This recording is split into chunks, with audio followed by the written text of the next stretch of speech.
I was setting my dead wife's table for Sunday dinner when I saw the gravy boat was on the wrong side. Not missing, not broken, not shoved somewhere careless enough for company to notice.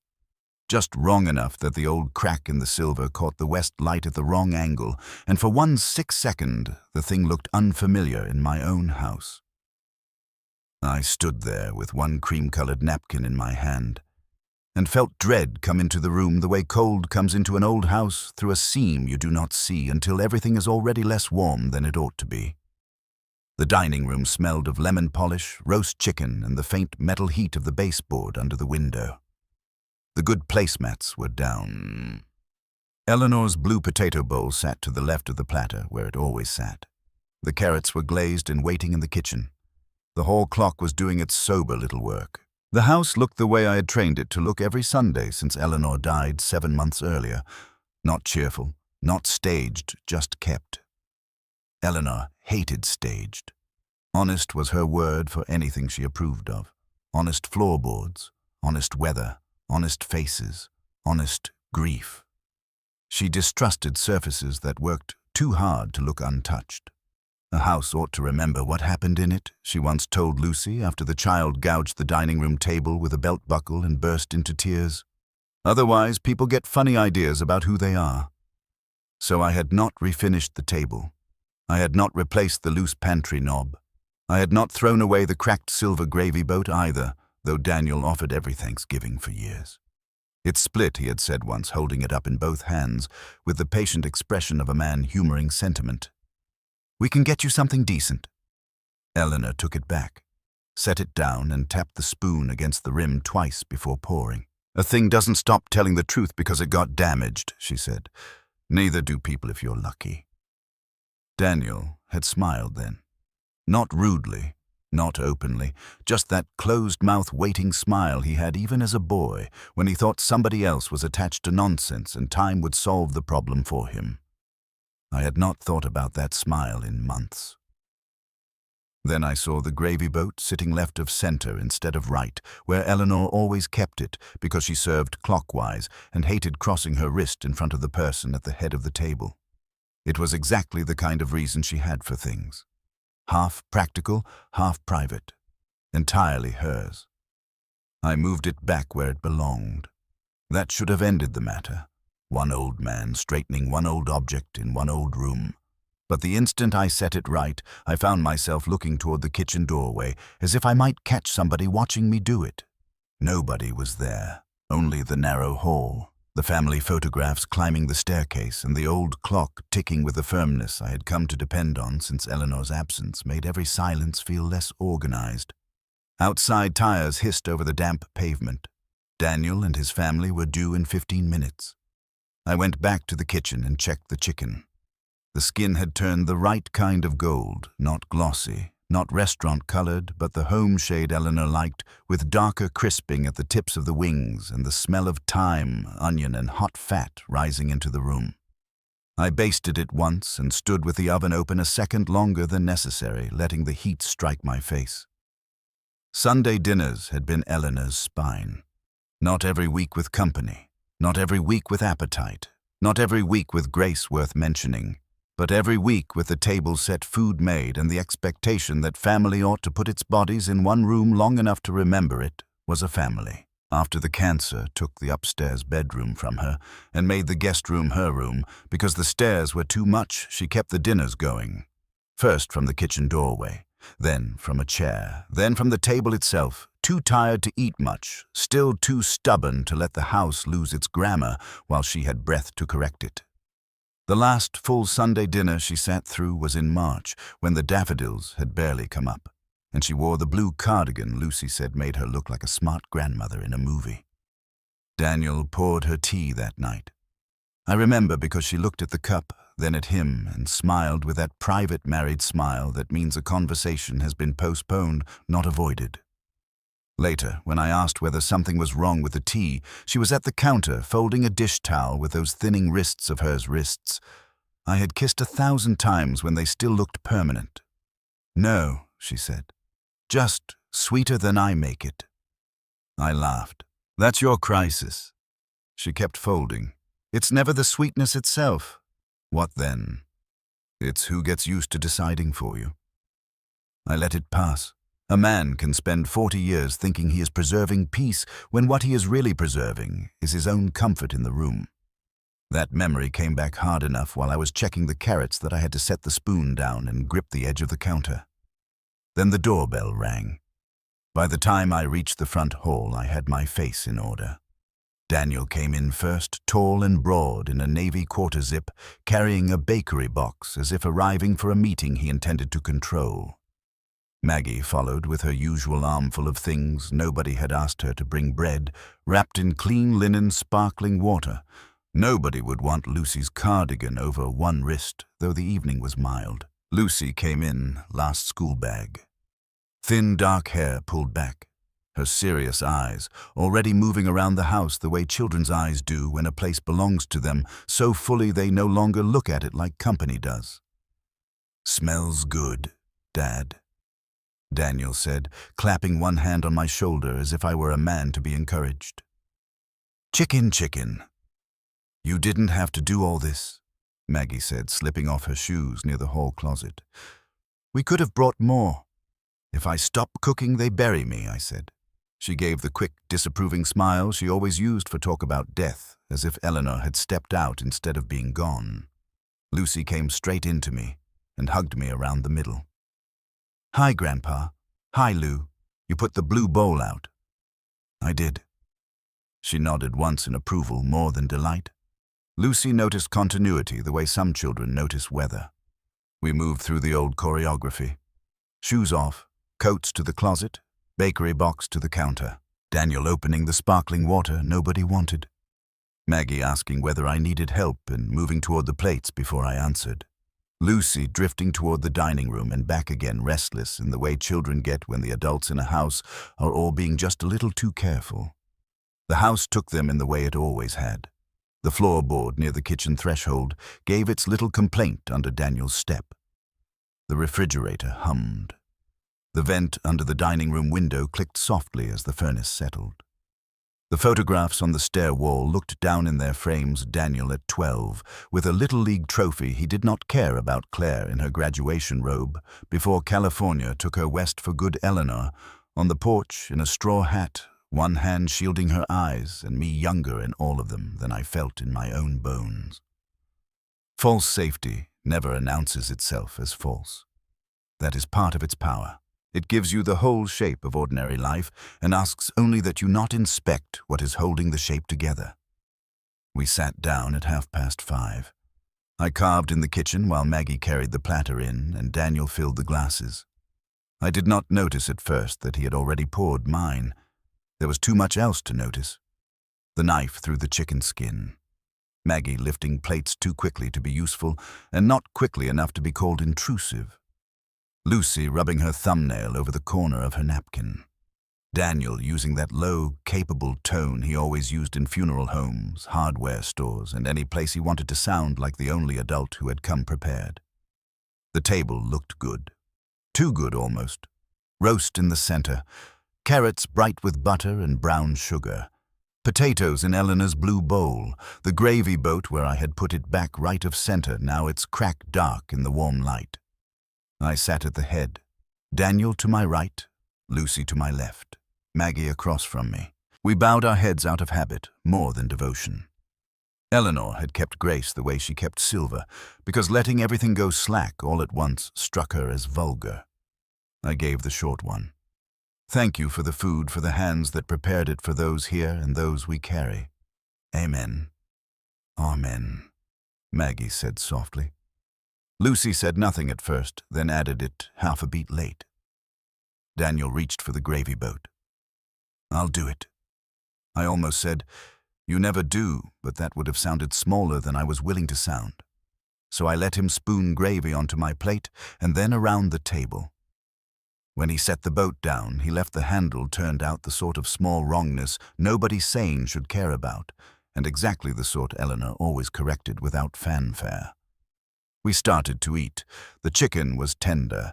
The carrots had gone a little softer than Eleanor liked. The potatoes needed more pepper. If the evening had held there, I might have gone to bed with nothing more dangerous than the old ache of finishing a meal she once presided over. Then Lucy slid something against my thigh, under the table. At first, I thought she had dropped her napkin. I looked down and saw a folded square of yellow notebook paper pushed against the chair, wrung her hand, already gone. No one else had noticed. Daniel was talking about a lane closure on Route 9. Maggie was asking whether the back gutter still overflowed in hard rain. Lucy had her eyes on her plate and was cutting one carrot into pieces too small for any child to need. I bent slowly enough to look like a man easing his back, picked up the paper, and opened it against my lap. "Grandpa, don't drink what Dad poured you." I read it twice. The second time slower, because the first had been impact before meaning. The room did not change. That was the worst part. The chicken still steamed. The light still lay gold across the table from the west window. Daniel was still speaking in that calm, competent voice about traffic and weather, as if sensible inconvenience were the largest force at work in the world. I folded the note once and slipped it into my left trouser pocket. "Everything okay, Dad?" Daniel asked. There are moments when a man learns about himself from the speed of a lie. Mine said, "Dropped my napkin." Daniel nodded at once, satisfied. I put my hand around the iced tea glass at my place. Condensation had made a dark ring on the placemat. One lemon wheel floated at the top, rind up. Eleanor used lemon on Sundays and none the rest of the week because ritual requires boundaries or it becomes laziness in a nicer jacket. I lifted the glass. If Lucy had written, "Grandpa, don't trust what Dad says," I might have dismissed it as a child's fear of tone. If she had written, "Grandpa, Dad's mad," I might have thought it the ordinary anxiety children have around adult moods. But drink is plain. Drink is physical. A child names a drink only when naming it has cost her something. I let the tea touch my lips. It tasted wrong. Not poisonous, not bitter, not dramatic. Wrong in a smaller, more intimate way. Sweeter than I made it. Barely sweeter. Just enough to flatten the tea under the lemon and leave behind a rounded note I might not have noticed if Eleanor's voice had not come back to me at the counter less than an hour earlier. It's never the sweetness itself. It's who gets used to deciding for you. I set the glass down. "Dad," Maggie said. "Chicken." "Okay, fine. You look pale." "I'm 72, I said. Pale is one of the services I now provide. That got the smile it was meant to get, though Lucy did not smile. Dinner went on. It had to. That is the trouble with being a family man long after wisdom would have served you better. Your instincts are all arranged around continuity. Pass the potatoes. Ask Lucy about school. Notice Maggie wearing the thin gold watch she glances at when she wants an evening to move along. Let Daniel explain replacing the brakes on his car with more detail than any decent table requires. Eat enough that nobody studies your plate. So I did all of it, but I did it now, like a man with his ear against a floorboard, listening for the first creak that says, "Rot has reached the support beam." Daniel asked Lucy about a science fair project. She said something about wetlands. Maggie interrupted to explain it more fully than Lucy had asked her to. Daniel asked me whether I had thought more about letting him bring over a few things to make the house safer. Better lighting in the hall. Grab bars in the downstairs bath. Maybe a medication organizer that connected to an app. I said I had not thought much about it. "You ought to," he said. And there it was, the careful voice Lucy had named without naming. Calm, reasonable, half an inch too gentle. No rush, but it's better to get ahead of things. Get ahead of what he cut another piece of chicken before answering. Just life, Dad. Life. One of those useful words people use when they mean your life is beginning to require management. Maggie set down her fork. Daniel's only thinking practically. "I know what Daniel's thinking," I said. He smiled, but not warmly. "Do you? There are people who can make 6 harmless letters feel like a hand closing on a doorknob in a room you are still standing inside." Daniel had that gift even as a boy. Eleanor used to call it his courtroom tone, though he never went anywhere near law school. He doesn't argue to understand, she once told me after a fight over Claire, borrowing the car. He argues to arrange the room. I had laughed then. I did not laugh now. Lucy reached for her water with both hands. I forced myself to eat a bite of potato. If I stopped eating, they would notice. If they noticed, the note would begin humming in my pocket like something live. Halfway through the meal, Daniel stood. "I'll top off the tea." "I'm fine," I said. He already had the pitcher in hand. "You hardly touched it," I said. "I'm fine." The table went still the way tables do when honey not volume changes. Maggie's hand moved automatically to the side plates, though no one was done. Lucy's eyes dropped to her lap. Daniel stood there holding the pitcher, looking at me with the patient expression of a man humoring a difficult relative in public. "Okay," he said. "No problem. And because age leaves a man with some instincts, he should trust less than he does," I heard myself say. "Little sweet for my taste." He blinked once. "Sweet. The tea." Maggie made a tiny laugh. "Dad, it's the same tea bags we always use." "Could be the lemon," Daniel said. "Your taste changes." He said it lightly. Kindly, almost. "Your taste changes." As if the problem lay not in the glass, but in the mouth attached to me. I looked at Lucy then. Really looked. She was holding her fork too high up the handle the way she did only when tense. Her roll was torn into 6 neat pieces she had not touched. A flush had started at the top of her collar and was climbing into her cheeks. No child should ever have to look that way at a family dinner table. "All right," I said. "Probably the lemon." Daniel sat down again. The meal finished in broken pieces.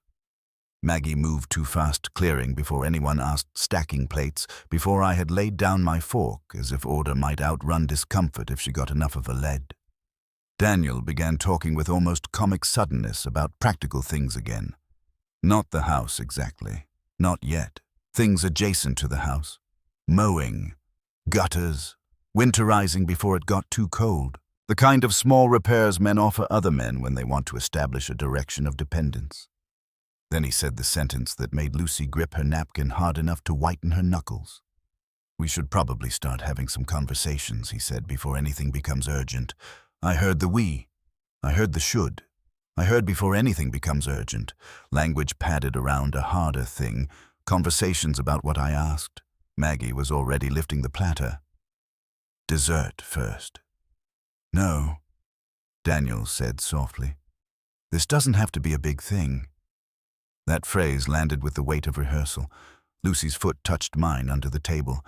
I set down my fork. Then, "Don't make it one." Daniel leaned back. "Dad, nobody's making anything.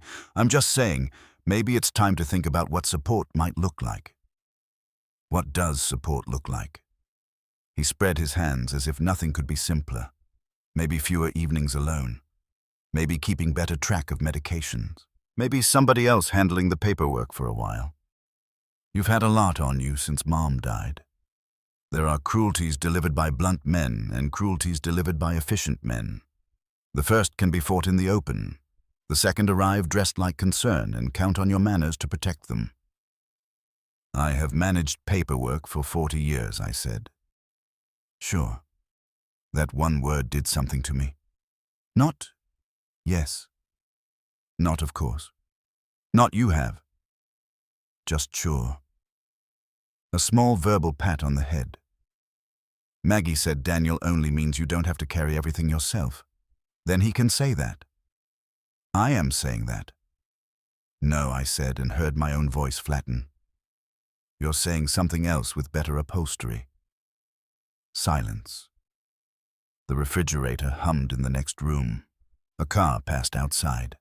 Somewhere upstairs a vent ticked as metal cooled. Daniel set his elbows lightly on the table. "Dad, you've been forgetting things." That was when I understood with a clarity so cold, it felt almost clean, that Lucy's note did not belong only to the tea. "Have I?" said. Maggie looked down at the plate in her hand. Lucy had gone so still she barely seemed to breathe. Daniel said, "You left the side gate open last week." "I didn't." "You did." "No," I said. "The latch sticks in damp weather. It has for 10 years. He smiled that same patient smile. Okay. I could have named 3 more examples of him mistaking his own certainty for reality. I did not. Because all at once I knew that naming was the game. He wanted specifics. Wanted me a little offended, a little tired, a little less exact than I had been before he poured the tea. Eleanor once said he argued to arrange the room. I looked around the room then, and for the first time in my life, I felt that phrase physically. Maggie, with the plates in her hands, ready to move the evening forward before anything settled. Daniel, calm and practical, body loose, voice almost forgiving. Lucy, small and rigid at my left. The gravy boat between the carrots and the roast platter, right where it belonged now, and still somehow not right. The western light thinning toward grey. My wife's table intact in every visible respect, and something inside it tilted beyond my understanding. I stood. Nobody spoke for a beat. I think I said, "Dessert can wait."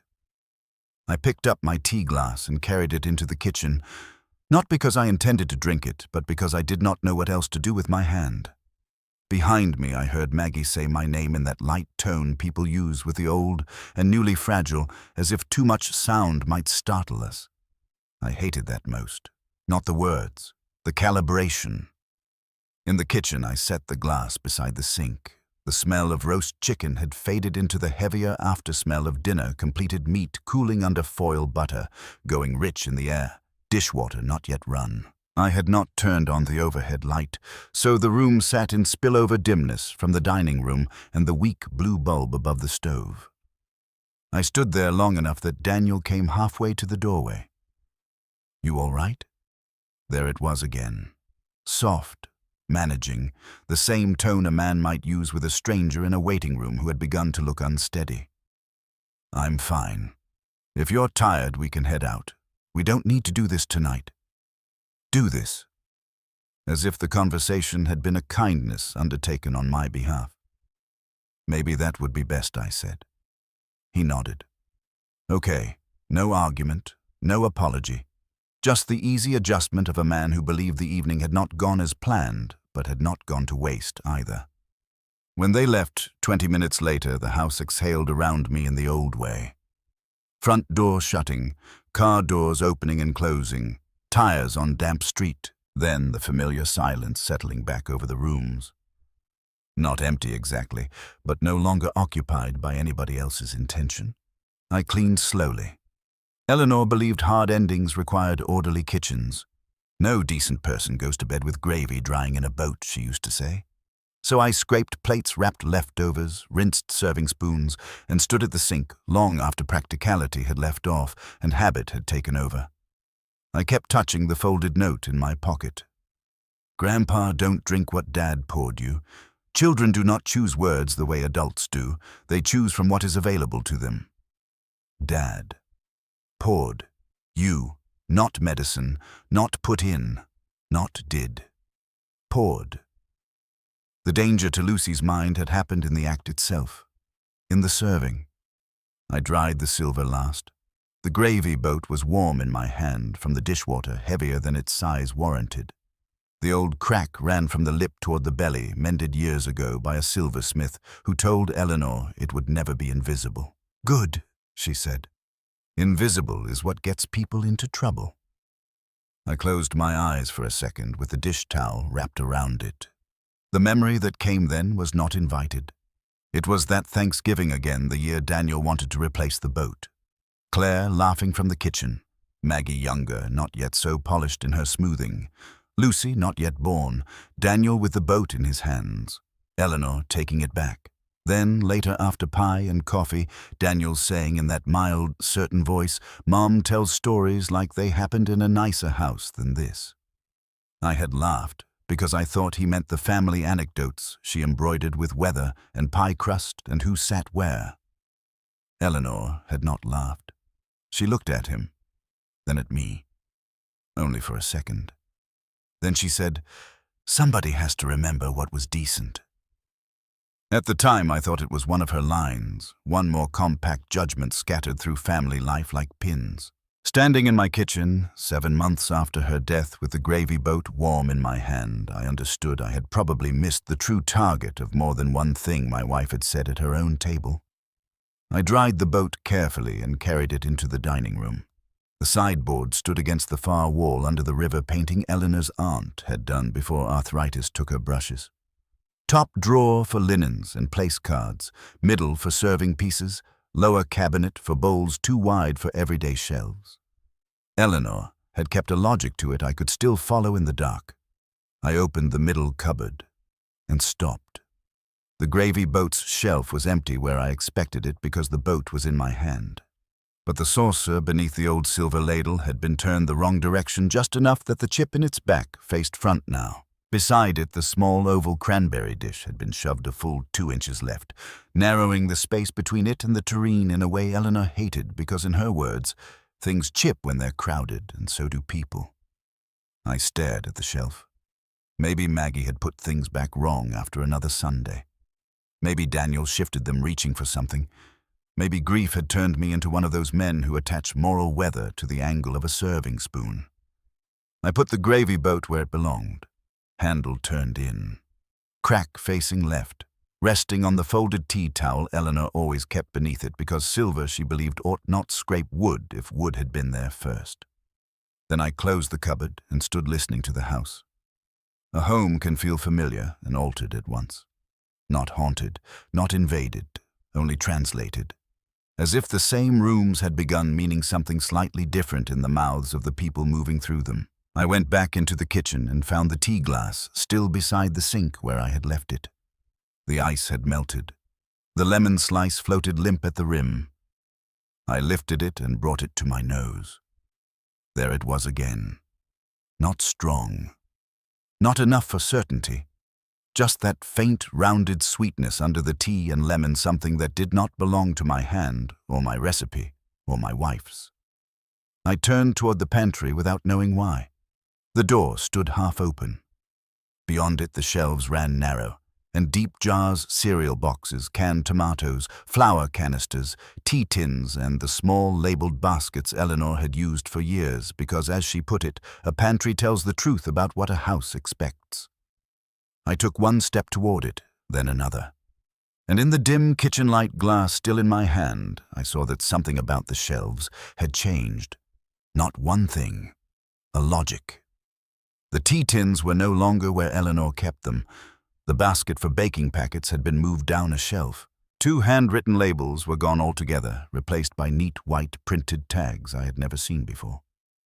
I stood there with the sweet wrong smell rising from the glass, and the dark pantry looking back at me like a familiar face arranged by somebody else's hands. I stood there a long time with the glass in my hand, and the pantry door open as if one more second of looking might persuade the shelves to return to themselves. Nothing on them was dramatic enough to justify the feeling rising in me. Flour was still flour, tea was still tea. Eleanor's painted canisters with their tiny blue sprigs sat where canisters belonged. The cereal boxes still leaned in their usual bad manners. But the arrangement had changed in ways harder to admit than a break-in, because break-ins have the decency to look like trespass. This looked like help. Eleanor had never arranged the pantry by height or convenience. She arranged it by use, memory, and sequence. Tea near the lemon wraps, because tea with lemon happened on Sundays. Baking packets high, because grandchildren only needed them under supervision, and because, as she liked to say, a kitchen ought to have a few mild barriers to chaos. Crackers beside soup because sick people reached for both. Pasta with tomatoes. Jars near the door because she disliked lifting glass from depth. There was always a little logic and a little history in every shelf. Now the tea tins sat where the soup had been. The baking packets were lower. The wire basket, once marked "Company Only," was gone. In its place sat a printed white label that said, "Entertaining." Another read, "Meds/supplements," in a place where Eleanor had kept tissue-wrapped napkin rings and leftover birthday candles. I set the glass down on the counter and stepped into the pantry. The painted floor was always cooler than the kitchen tile. I touched the nearest white label. It had been made with one of those little label machines Daniel liked. Black letters on stiff white tape. Practical. Easy to read, easy to defend.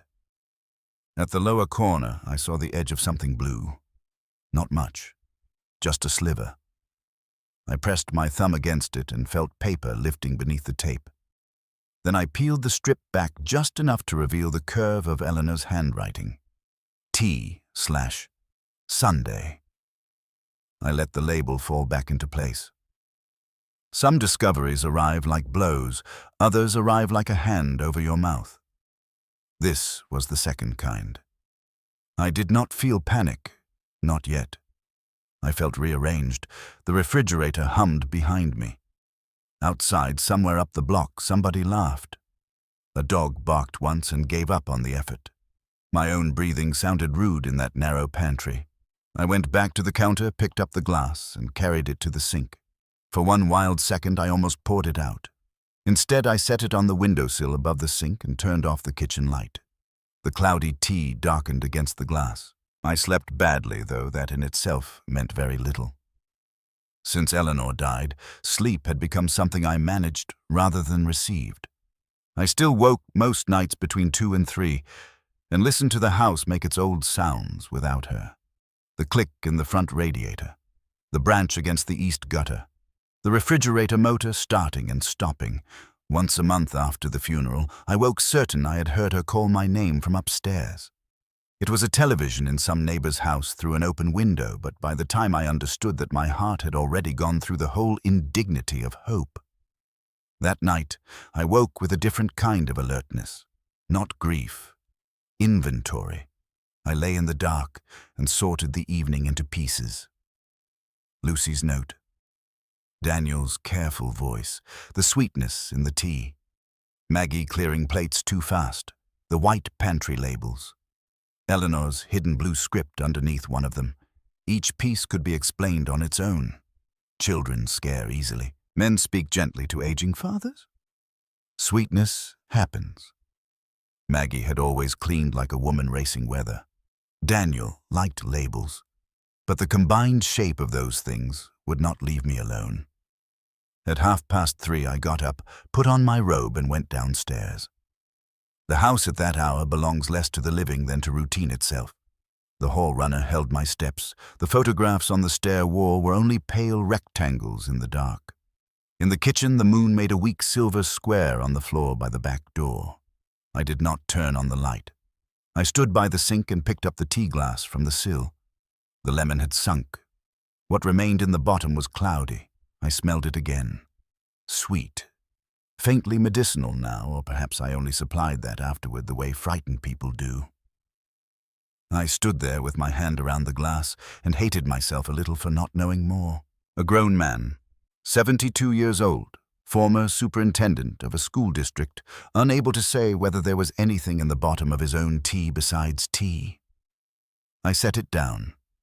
Then I opened the pantry and turned on the little overhead bulb. The shelves looked even more foreign in that hard light.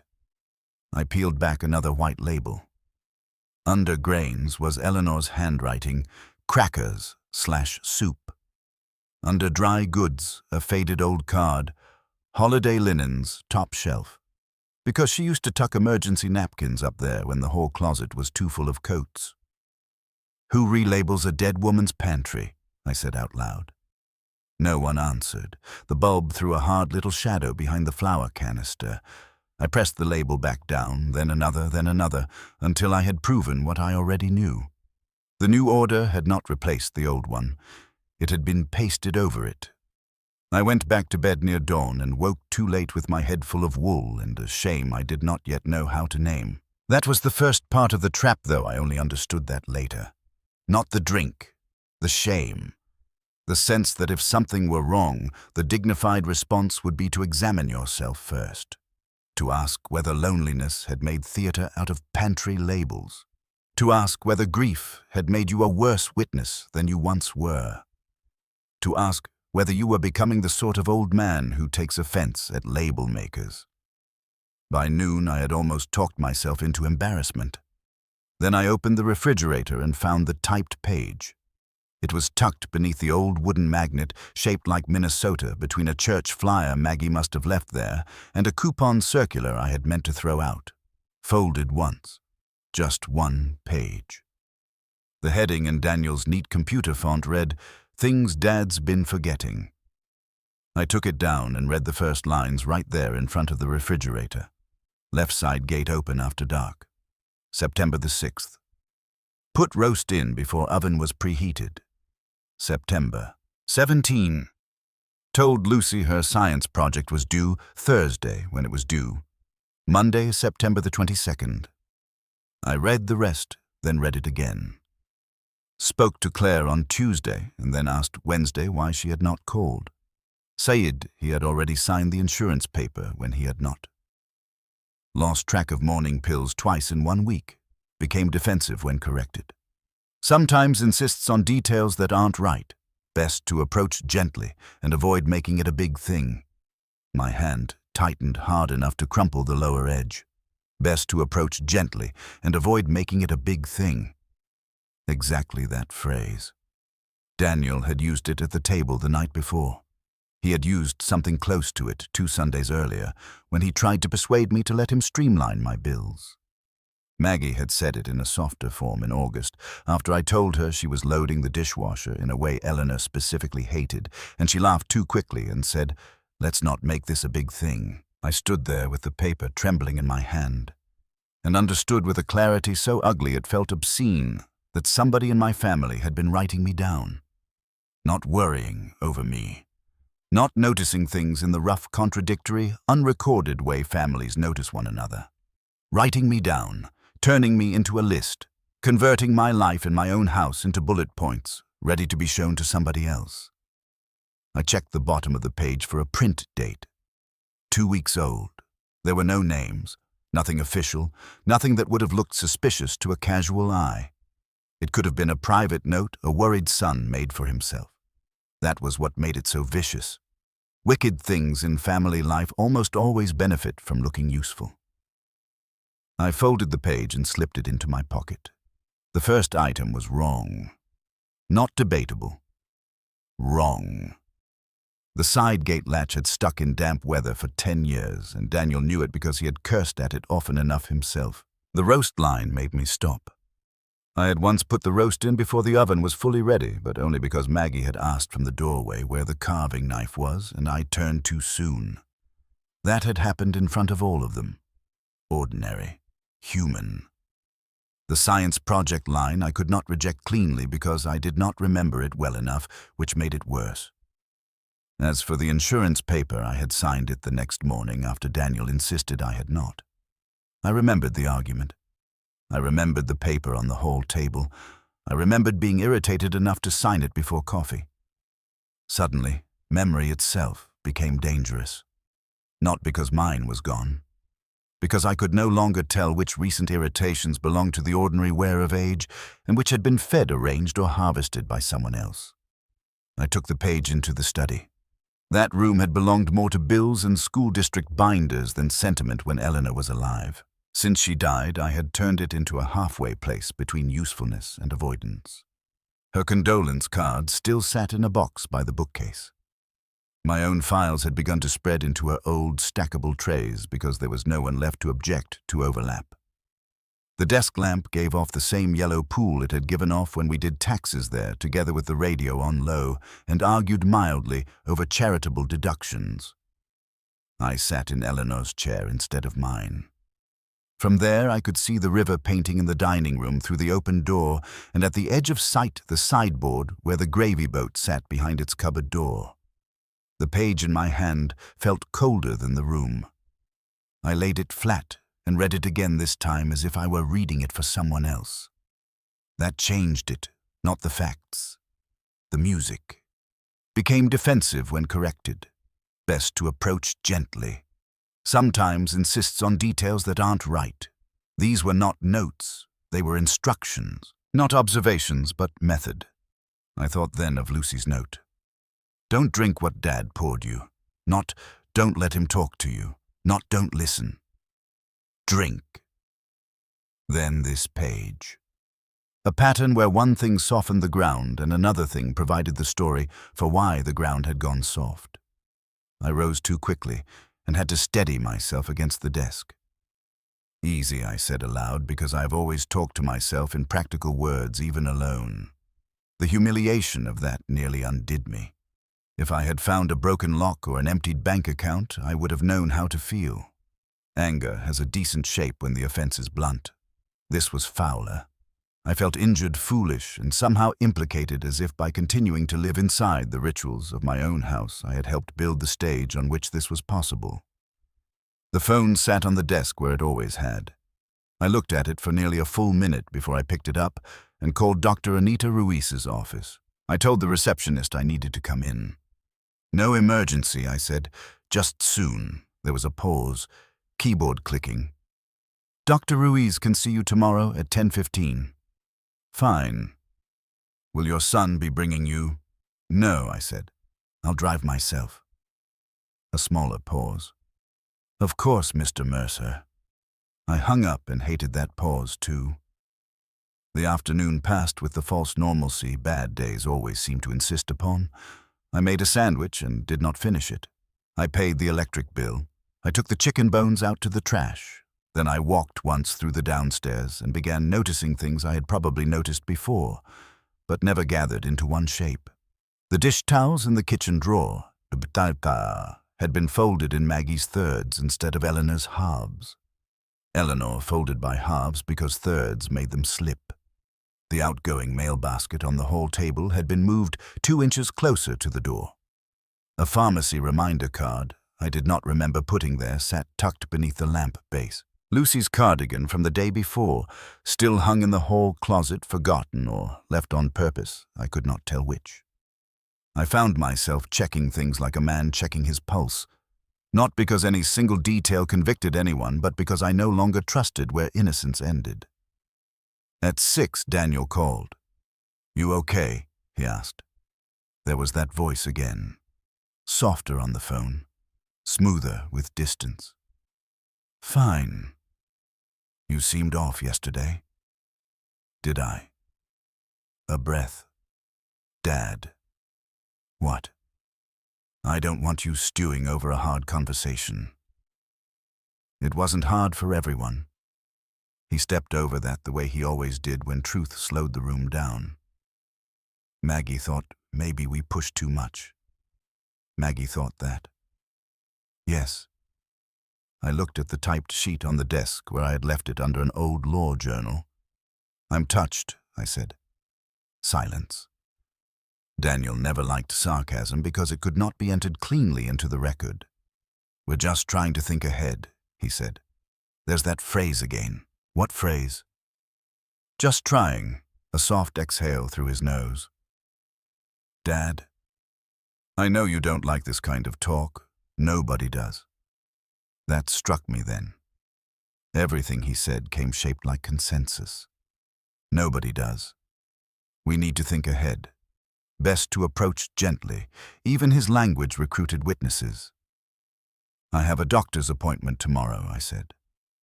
A pause. About what? Wouldn't you like to know? Now the pause was longer. I can take you. No. Dad. I said no. Another breath. Then, very mild. You don't need to get defensive. I closed my eyes. There it was, lifted almost directly from the page. Became defensive when corrected. My son had begun speaking about me in sentences already prepared for my use. I'll see you when I see you, I said, and hung up before he could smooth the call into anything further. I slept less that night than the one before. At 10 the next morning, I drove to Dr. Ruiz's office on my own. The weather had gone thin and bright, one of those early October days when the trees cannot decide whether to keep their leaves or give them all up at once. Eleanor used to call that kind of light honest because it made every porch dent and overdue gutter visible. I thought of that as I pulled into the lot, and for one absurd second it felt as if she had set it into the car. Dr. Ruiz had been our doctor for 18 years. She saw Eleanor through surgeries, infections, the first suspicious scan, the second worst scanner, and the long attrition after that. She was not warm in the television sense. She was better. Exact without making exactness feel like punishment. In the exam room, she closed the door, sat down, and looked at me for 1 full second. "You came alone?" "Yes." "That answers one question." "What question?" "Whether you wanted to speak as yourself or as a family representative." I stared at her. She folded her hands. "Tell me what happens in the evenings." "Exactly." So I did. Not elegantly. Not all at once. I told her about the tea, the note, the typed page, the sense that certain conversations arrived only after certain drinks. I told her I knew how it sounded. I told her I had not lost my mind, which of course sounded exactly like the sort of thing a man with a frayed grip might say. I told her I wanted her to tell me if grief had simply made me suspicious of ordinary household nonsense. She listened without interrupting until I stopped. Then she asked questions that were smaller and more serious than I expected. What time did the fogginess come on? Did it happen when I was alone? Only after family meals? Had I changed any brands of anything? Who handled prescription pickups? Did I use over-the-counter sleep aids? How often was Daniel present at appointments? How often did he answer for me? That last question hit hardest because I knew the answer at once. Too often. More often after Eleanor died. More often still in the last 4 months. Not always because I needed him to. Sometimes because he was there and practical, and I was tired of speaking into the hollow place, death leaves around every ordinary question. She ran a brief cognitive exam in a tone that did not condescend. Recall words, count backward, copy a shape, name a date. I passed all of it easily enough that I could almost have hated her for the relief. Finally, she set down the clipboard and removed her glasses. "Walter," she said, "your memory is not what concerns me most here." The room did not tilt from dizziness. It tilted from the ugly grace of being believed. "What does concern you?" "The pattern." She chose the word carefully. Evening-specific fogginess after family meals is not the same thing as steady cognitive decline. And I've had the impression more than once that your son describes you differently when he is in the room than you present when he is not. Why didn't you say that? Because physicians who become family judges stop being useful very quickly, and because until you asked me directly, I had concern. Not enough fact. She saw my hand go to my pocket. "Do you have something I gave her, the typed page?" She read it once, expressionless, then again more slowly. "I see. That's all." "That is not all," she said. "But it is enough for me to tell you this isn't acceptable." My throat tightened in a way that embarrassed me more than tears would have. I had not cried in front of a doctor when Eleanor died. I was not about to begin because a typed page and a sweet glass of tea had finally made me feel old in the wrong way. She slid the paper back to me. "I want a full medication review, prescription and non-prescription. Everything in the house, and I want the pharmacy printout. There's a local printout card on the hall table." "Good, start there. Also, I do not want anyone but you modifying your evening medication routine, food or drink, until we know more. No one modifies my—" I stopped. Because that had been the story, that I lived alone in my own house and no one modified anything unless I asked. The words would not finish because I no longer believed them enough. Dr. Ruiz watched that happen on my face. "I'm not telling you there's a criminal scheme," she said. "I'm telling you that what you've described is medically inconsistent with the story of gradual decline your son seems eager to tell. You think he's drugging me. I think I don't make accusations without evidence." She paused. "I also think older patients are often narrated over long before they are clinically impaired." Narrated over. I had never heard the phrase before, but it landed with the authority of a diagnosis. I left the office with a weight in my chest that felt perversely like steadiness. The pharmacy sat 2 miles away beside a laundromat and a Thai place Eleanor liked because they never overcooked the green beans. I went in, and asked for the printout. The woman behind the counter knew me. Small town. Years count in the wrong directions as often as the right. You need the whole medication history, she asked. Recent fills. For insurance for me. She printed it without asking another question. I sat in the car and read it. Blood pressure medication, cholesterol, an antibiotic from Spring. Then lower down in 2 fills, I did not remember an over-the-counter nighttime sleep formulation purchased under my loyalty number in August and September. Family size package, lemon-flavored, dissolvable powder. I read that line until the words stopped being words. The dissolvable part troubled me most. Something about the neatness of it. The bland little supermarket ingenuity. Lemon-flavored. I folded the print out and put it with the doctor's note and Daniel's typed page in the inner pocket of my jacket, like a man carrying pieces of his own humiliation from one office to another. On the drive home, I passed the church where Eleanor's memorial had been held. The lot was empty except for a groundskeeper truck. I thought suddenly of the receiving line after the service. All those hands, all those faces, all the phrases people use when they don't know how to speak into fresh loss without lying. She was the center of this family. She kept everyone together. You'll have your children. Daniel was such a help at the end. At the time, I had been grateful for every mention of help. Grief makes gratitude lazy. It takes what is offered and asks questions later, if ever. By the time I pulled into the driveway, the house looked altered before I even opened the door. Nothing visible. Just that sickening sense that a place now contained a layer of truth I had not seen before and could no longer unsee. I went first to the pantry. The white labels stared back at me. Entertaining. Dry goods. Meds/supplements. I peeled back another corner.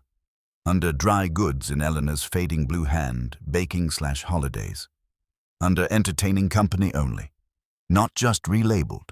Translated. Eleanor's labels told you what things meant in the life of the house.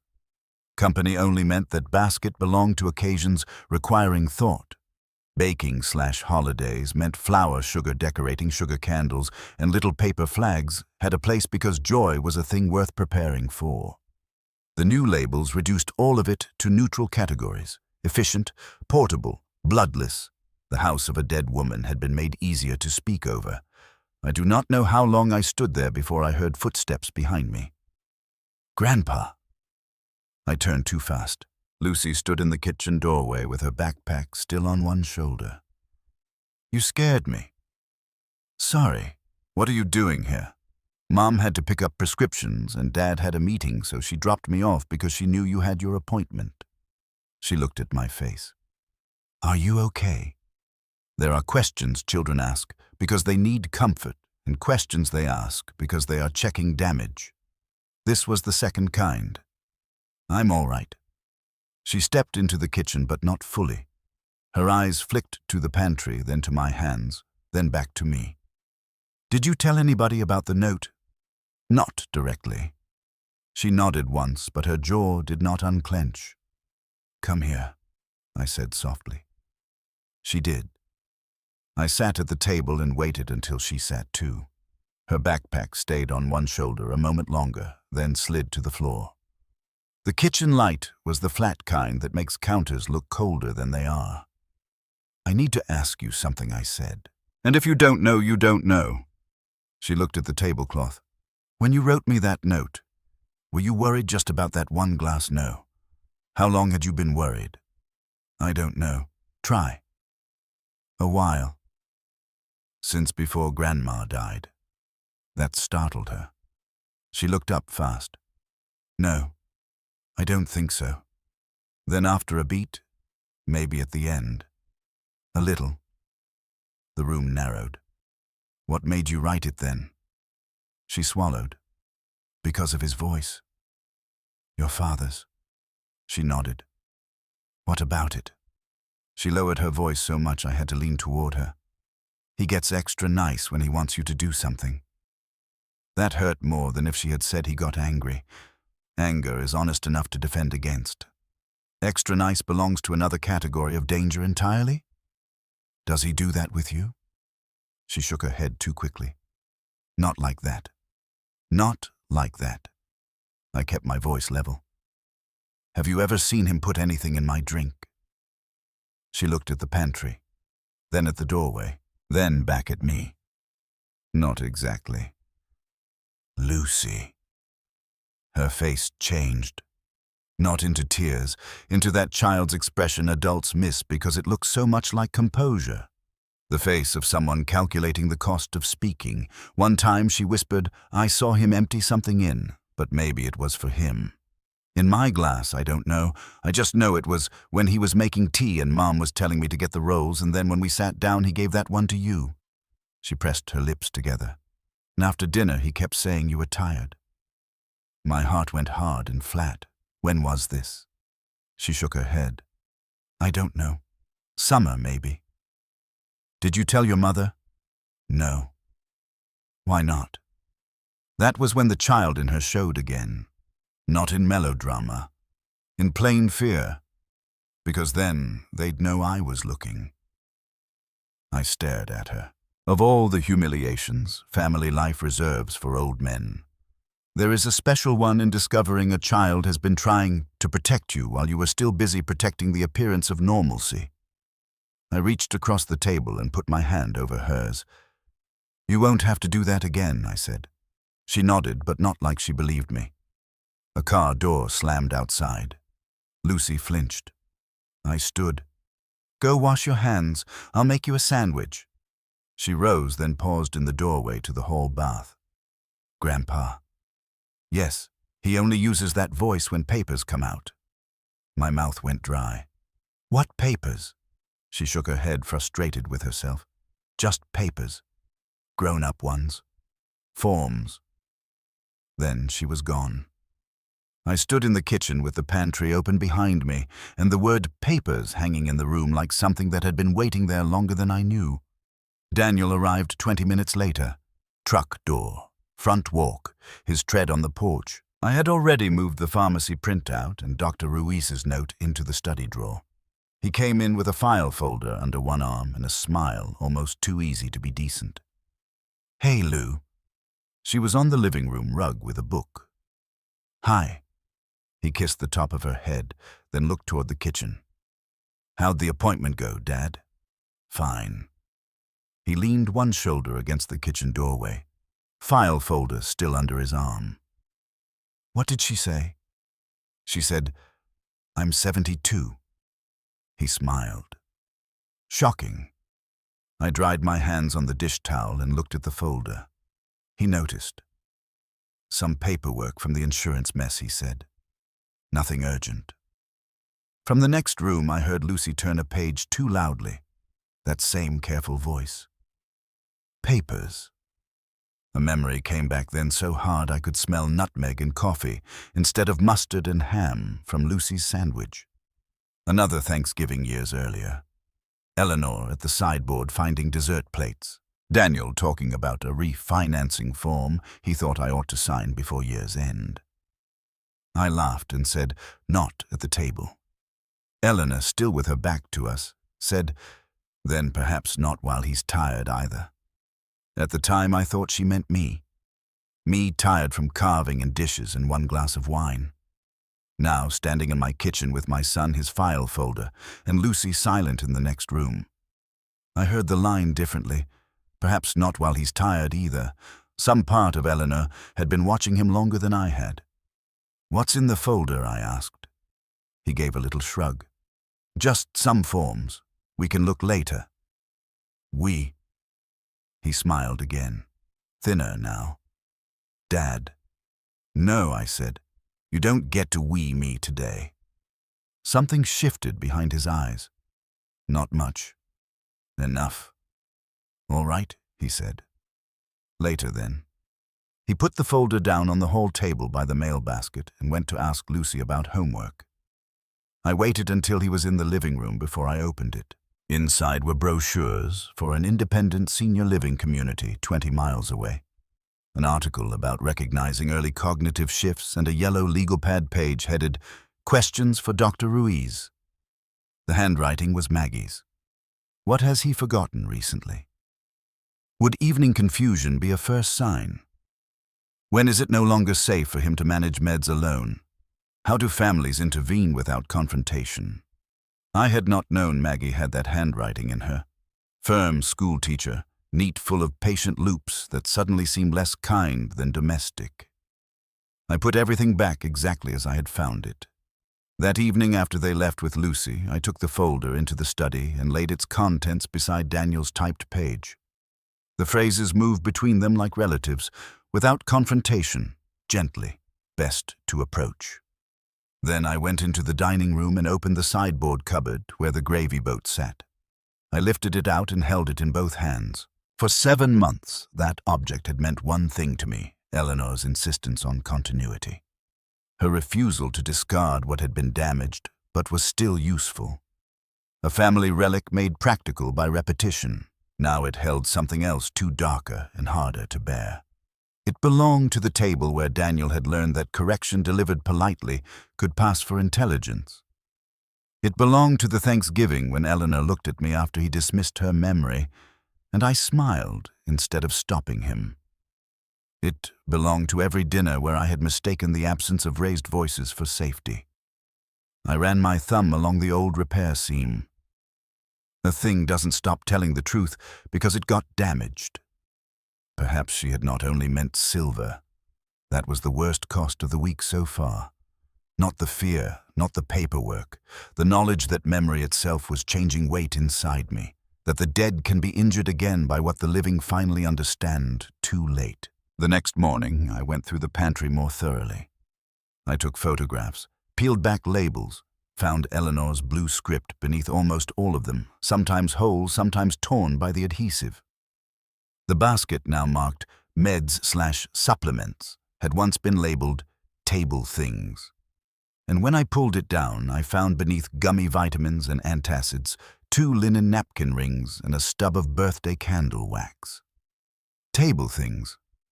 Of course. Eleanor used that basket for all the orphaned little pieces that made meals complete without ever seeming important enough to count. Candles, place cards, napkin rings. The tiny silver olive picks no one used anymore, but she still kept because, in her words, someday we might become people worth serving olives too. Now the basket held chewable melatonin blister packs, and 1 empty carton for the exact lemon-flavored nighttime powder listed on the pharmacy printout. I sat down hard on the pantry stool. The carton was empty. That meant almost nothing in practical terms and everything in emotional ones. Empty meant use. Empty meant intent had already moved through the thing and gone elsewhere. Empty meant my house now contained not only a story about my decline, but packaging. I stared at it until my eyes burned. The tears, when they came, were few and humiliating, not because I was crying for myself exactly. I was crying because the basket said table things underneath the new label, and because somebody had known enough to cover that word. I was crying because Eleanor had spent a lifetime giving the house meanings precise enough to live by, and someone had begun replacing those meanings with categories designed to be portable and deniable. I lifted the half-peeled label between finger and thumb. That was when the old belief finally gave way. If something this ugly were happening, it would look uglier. No, that was the lie. Something this ugly in a family like mine would look organized, helpful, reasonable. It would come in folders and gentle phrases and cleaned-up shelves. It would arrive in tea sweetened just enough to pass for preference. It would not break a window. It would relabel a pantry. I sat there on the stool with the empty carton in one hand and Eleanor's hidden blue script under my thumb, and understood that whatever had been building in my house had not begun last Sunday. And worse than that, I understood Eleanor had almost certainly seen pieces of it before I did. Enough to speak around it, enough to leave little verbal pins in the air for me to walk into later. Enough perhaps to know that by the time I finally understood what had been done to her house, I would also have to understand how often I had let the evening go on. I stayed on the pantry stool until my knees began to ache. The empty carton lay in my hand like something both petty and ruinous. Lemon-flavored nighttime powder, a grocery store answer to a family problem nobody wanted named. The white label, half lifted over Eleanor's blue handwriting, trembled between my thumb and forefinger. Table things buried under meds/supplements. A stranger would have called it tidying. A practical daughter-in-law might have called it making things easier. But Eleanor never made a room easier by stripping it of meaning. She organized to preserve a house's grammar, not erase it. That was the difference. And once I saw it, the difference began showing itself everywhere. I took the empty carton into the study. That room had started to feel like a clerk's office for my own diminishing. Daniel's typed page lay where I had left it. Maggie's yellow legal sheet rested beside the brochures. Dr. Ruiz's note sat folded next to the pharmacy printout. If I had not been the one gathering them, I might have mistaken the whole stack for sensible family preparation. That was what made it so foul. They had given betrayal the posture of paperwork. I opened the top drawer where Eleanor used to keep stamps, spare glasses, and 24 index cards, held together by a rubber band she never replaced, no matter how loose it got. The cards were still there. So were my own notes from the months after her death. Call roof guy Tuesday. Claire, 4 p.m. Bring in mums before frost. I pulled one card free and wrote across it in block letters. Tea, Sunday night, lemon powder, carton in pantry basket. Then I sat there looking at it. A younger man might have made a call. A more theatrical one might have gone out to somebody's driveway in the dark and demanded an answer on the spot. I was neither. I had spent too many years in school board meetings and parent conferences to mistake certainty for timing. Facts mattered. Sequence mattered more. And the moral shape of a thing mattered most of all. If I accused Daniel too early, he would do what he always did. Lower his voice. Gather Maggie's silence around him like a coat, and convert my anger into evidence. So I opened another drawer and found Eleanor's old grocery pencil. It was barely 3 inches long, worn down by years of receipts, church bulletins, grocery lists, recipe margins, and the backs of utility bills. Eleanor kept one in every useful room. A house without a pencil handy is a house waiting to lie to itself, she used to say. I slipped it into my shirt pocket and felt absurdly steadier for it. That afternoon I photographed the pantry. Not like a detective in a television drama, not crouched and grim. I did it like an old man trying not to disgrace himself with overreaction. One shelf, then another. Close enough to catch the edge of Eleanor's blue script beneath the white tape. Wide enough to show the changed contents of the baskets. The flash reflected off the metal canisters and made them look cheaper than they were. By the time I finished, my hands had stopped shaking. Then I moved to the sideboard. I opened every drawer, took photographs of Eleanor's holiday place cards, each one marked not only with names but tiny notes in pencil she had never told anyone she kept. Lucy wants butter plate left. Claire hates green napkins. Daniel takes less gravy if Maggie serves. I found old menu slips, church supper lists, and a stained recipe card for cranberry relish. On the back, in Eleanor's tight blue script, was written, "Gravy boat, right side unless carving table full." Daniel always says left, no. I sat back on my heels. No. That one word held more force than any dramatic confession could have, not because it proved criminal intent, because it proved Eleanor had noticed the argument over service order as an argument, not a quirk. She had recorded it in the same matter-of-fact hand with which she wrote orange zest and 2 tablespoons vinegar. It belonged in her mind, in the same category as ingredients and sequence. A fact about family life worth keeping accurate. I put the recipe card on the desk beside the rest. By 5 o'clock, I had built a small paper country of my own humiliation. Then the phone rang. It was Marcia Bell. "Walter," she said. "You home I am. I found Eleanor's church trifle bowl in my hall closet, and if I put off returning it any longer, I'm liable to wake up with her standing at the foot of my bed." Despite everything, I nearly smiled. Marcia had been saying things like that about Eleanor for years. The two of them had taught Sunday school together, run funeral luncheons, swapped recipes they never quite followed, and judged half the women in county church circles for using margarine in pie crust. Marcia lived 4 houses down, walked with a little hitch in one hip, and knew more about my family's serving dishes than any blood relative had a right to know. "Come by," I said. She arrived 15 minutes later with the trifle bowl nested in a grocery sack and a loaf of banana bread balanced on top because, as she announced at the door, I refused to return anything to a widower empty. The front porch still held the dampness of late afternoon. She stepped in, handed me the sack, and looked straight past my shoulder into the house with the direct curiosity of someone who had known my rooms too long to pretend they were scenery. "Well," she said, "you look terrible. Always good to see you too. That's friendship." She shrugged off her cardigan. "You going to put coffee on or stand there trying to age dramatically?" I put coffee on. We sat at the kitchen table while it brewed. Marcia talked first, as decent people do when they know the real subject has not yet earned its entrance. Church committee nonsense. A grandson in Wichita who had started a plumbing business. Butter prices. A woman at St. Luke's who had called canned frosting homemade adjacent. I listened, nodded, and kept finding my eyes pulled back to the pantry door. Eventually, she saw that. "What's happened?" she said. It was not really a question. There is a kind of witness older people recognize in one another. Not intimacy exactly. A willingness to believe the world has not gone sentimental simply because everyone is trying to survive it. Marcia had that in her. So I told her. Not everything at once. Enough. Lucy's note. The tea. Daniel's list. The labels in the pantry.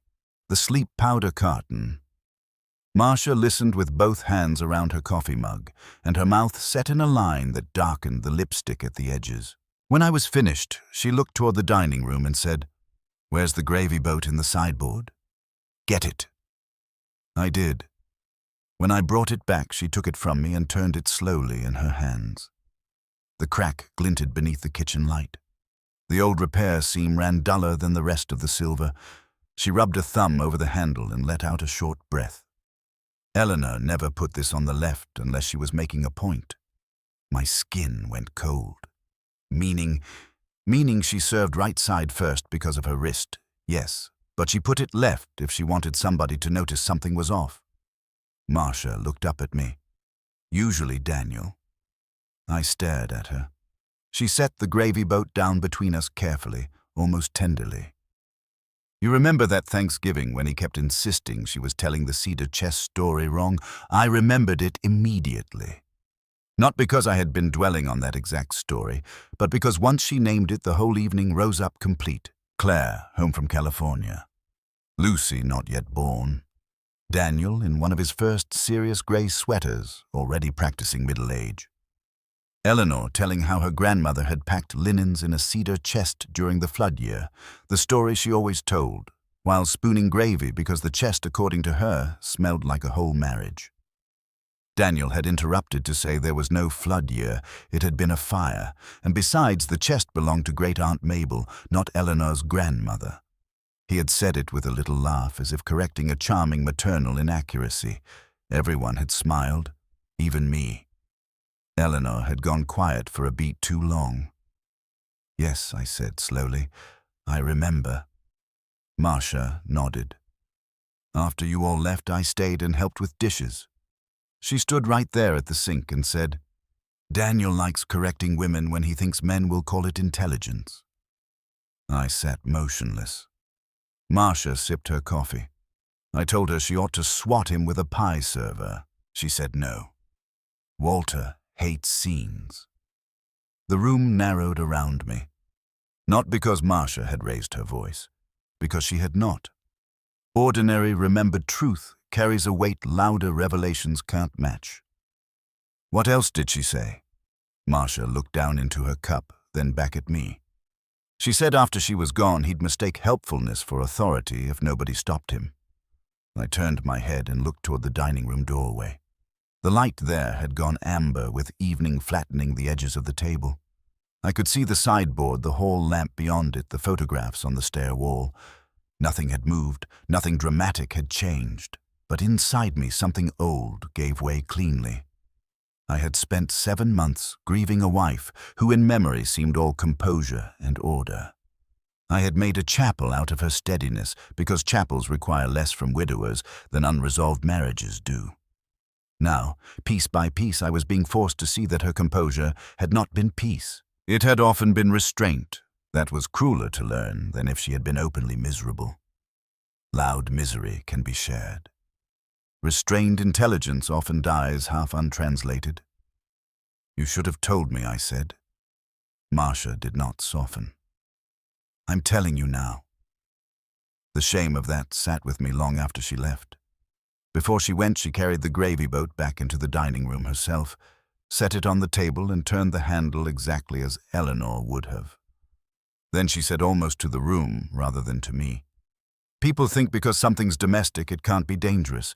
That's how half the harm in this country gets done." At the door she turned back. "Oh, Walter. Yes, if you decide to make a hard thing public, don't wait until he's ready for it." Then she was gone, cardigan buttoned wrong, trifle bowl returned banana bread, cooling untouched on my counter. That night I did not sit with my grief. I inventoried the house, not frantically, carefully. Front hall first, mail basket, lamp base, hall closet, dining room drawers, kitchen junk drawer, pantry, study.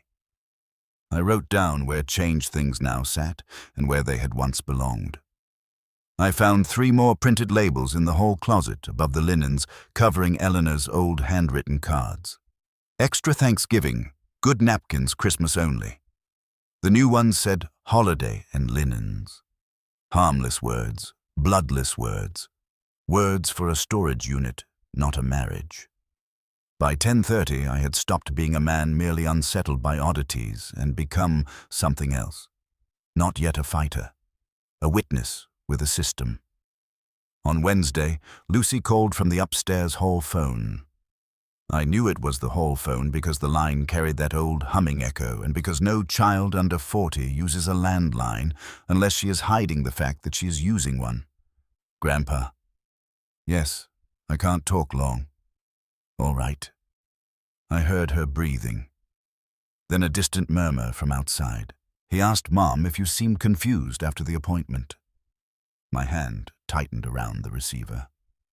"What did she say?" She said, "Not really." Then he said, "Maybe you're just good at holding it together for strangers." That one line told me more about Daniel than 10 loud cruelties would have. Good at holding it together for strangers.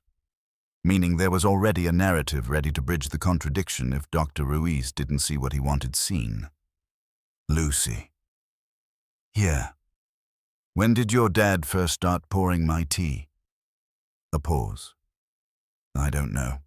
More after Grandma got sick. Did she ever say anything?" Another pause. "She didn't like when he put lemon in before people tasted it. It was such a small thing, I nearly missed its force." "Did she say that?" "She said ask first." I closed my eyes. Ask first. Not a wife's preference. A house rule. Ask first. Let a person keep the first boundary around their own mouth and taste. How many times had Eleanor said it to children, to guests, to Daniel? And how many times had I heard only manners where she meant principle? "I have to go," Lucy whispered. "Dad's coming back in." "Lucy." "What?" "You did the right thing." She did not answer. The line clicked dead. That afternoon I made my first deliberate move. I called Daniel and told him I wanted everyone for Sunday dinner again. He sounded surprised. "This Sunday?" "Yes." A short pause. "Sure. 5:30. Anything you need us to bring now." Another pause. He was waiting, I think, for an explanation or an apology for my recent tone. I offered neither. When I hung up, I stood in the kitchen with the receiver in my hand and understood the terrible simplicity of what I was doing. I was inviting my son back to the scene of his own method, not because I wanted a family dinner, because that table was where the family script held best. If truth was going to survive in my house, it would have to survive there. By Thursday, the house had developed a watchfulness I could not shake. Not supernatural, nothing so convenient. Just the feeling that every ordinary gesture in every room now had two audiences, the memory of what Eleanor had meant a thing to be, and the possibility of what Daniel had started using it for. The sideboard became an archive under threat, the pantry a catalogue of overwritten meanings, the kitchen island a staging point. Even the back hall where Lucy left her shoes looked changed to me, because once a child starts moving through a house, strategically, innocence has already retreated from it. And I began seeing Maggie's hand more often than Daniel's. That hurt more than I expected.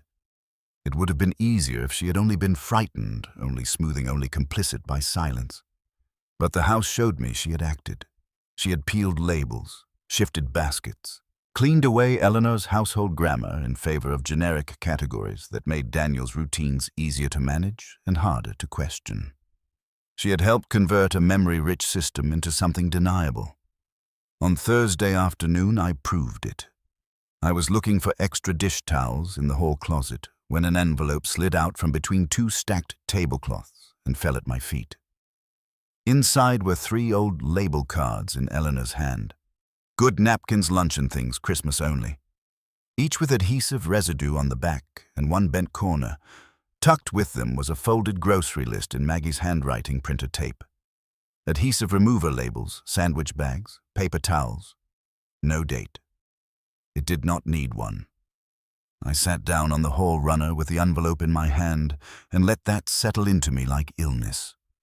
Maggie had not merely allowed Daniel's translation of the house, she had bought supplies for it. That night I could not bear the chairbacks in the dining room. I ate roast beef, standing at the kitchen counter with the gravy boat set in the center of the empty table like a witness nobody had yet asked to speak. The next morning I polished the silver, not out of nostalgia, out of strategy. I laid everything on 2 old bath towels in the kitchen, the gravy boat, serving spoon, relish, dish butter knife, with the bone handle, the oval tray Eleanor only used when company mattered. I made a paste of baking soda and warm water the way she had taught me. The house smelled of metal damp cloth and the faint clean sting of old polish. Rain tapped the back windows and made the room feel smaller. I worked methodically, not because silver demanded it, but because I did. There is power in restoring sequence to things before you ask truth to enter a room. I knew by then that Sunday would not save us. I also knew I did not want to walk into that confrontation from panic. I wanted the table right, not theatrical, correct. I wanted the room speaking Eleanor's language when I asked it to witness what had been done inside it. When I finished, I set the gravy boat on the sideboard and stood back. The crack still ran down its side. The old repair seam still showed, but the silver held more light than it had in months. Not shining, honest. On Saturday morning, Daniel came by alone. He knocked once and let himself in almost immediately, a habit I had never objected to before, because families that love one another carelessly often mistake access for intimacy. Dad. In the kitchen, he came in carrying a sack of apples from the orchard up the road. Thought you might want these. I looked at the bag, then at him. Since when do you bring fruit? He smiled. Since Maggie said you haven't been eating enough. There it was. Information moving between them. My appetite as family data. I took the bag and set it on the counter. He glanced toward the dining room. You're polishing silver. Finished. Big event. Sunday dinner. He nodded, hands in his pockets. His eyes moved once around the kitchen, taking stock. Not suspiciously, habitually. What sat where, what had changed, whether I had changed with it. I was thinking he said we ought to make a plan for winter. Snow's harder on you here alone. Is it? Dad? What? His voice softened. You don't have to do this. I looked at him. Do what? Fight every suggestion like it's an insult. There is a moment in certain conversations when one person offers concern and the other hears the steel frame inside it. I heard it then. "I'm not fighting," I said. "I'm declining." He gave that patient little half-smile. "Sometimes there isn't much difference." I dried my hands on the dish towel. Buying time. He had not raised his voice, had not threatened me, had not even stepped closer. Yet the kitchen felt narrower with him in it than it ever had before. He knew how much room he took from a conversation. He always had. "Sunday at 5:30, I said. "We'll be here." He nodded. Then his gaze drifted to the pantry. "You've been in there a lot." "Have I?" "Labels are peeling." That startled me enough, I nearly answered honestly.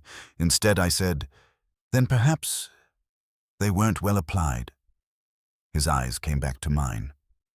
For one heartbeat, the room held something close to nakedness. Not rage. Recognition. He knew I knew something. I knew he knew I knew something, but neither of us yet knew how much. Then he smiled again. "I can fix them." "No," I said. "Leave them." He stayed one beat too long, then shrugged and turned toward the door. At the threshold, without looking back, he said, "You know, Dad, when people start feeling things slip, they often get attached to very small details." Then he left. I stood there with the dish towel in my hand and had to grip the counter until the urge to follow him out passed. That was the first time his fear had shown itself plainly enough to help me. Not because the line was loud, but because it was too prepared. He needed me to hear my own instability in my attachment to labels. Silver service order needed all of that to sound like fixation rather than witness. On Sunday, I began setting the table at 2:30, hours early, deliberately. I laid out Eleanor's cream placemats, the good napkins, the heavy plates with the faded blue rim. Roast platter centered, potatoes left, carrots right, gravy boat right of center with the handle angled for clockwise service. Water glasses above the knives, Lucy's butter knife laid separately because she hated scraping cold butter with a dinner knife. I even set out the place cards, though nobody needed them, because I wanted the sideboard drawers open while I worked. I wanted the old order visible. Then I moved into the pantry. I did not remove the white labels. That would have been a speech, and I was not yet ready to make one. Instead, I lifted each edge just enough to show the blue underneath and left them that way, a secret seam visible to anyone who cared to look closely. I moved the tea tins back near the lemon wraps, put the baking packets higher again, shifted the table things basket out of the meds area and back where Eleanor had kept it beside the candle stubs and napkin rings. If Daniel noticed, he would think it the work of an old man fussing. That was acceptable. Fussing could still serve as camouflage if one kept one's hands steady. At 4:30, I stood in the dining room and looked at what I had done. It did not feel theatrical.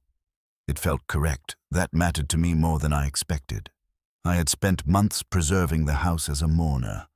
This was the first time since Eleanor died that I was using her order as a form of speech.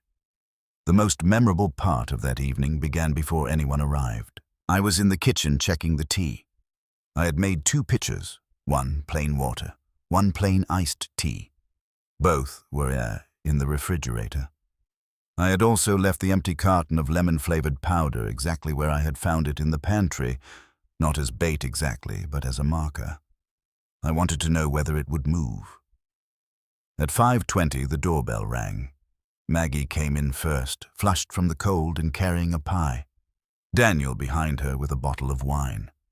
Lucy last, her eyes moving from my face to the dining room with the quick intensity of someone already bracing for the shape of the evening. "It smells good," Maggie said.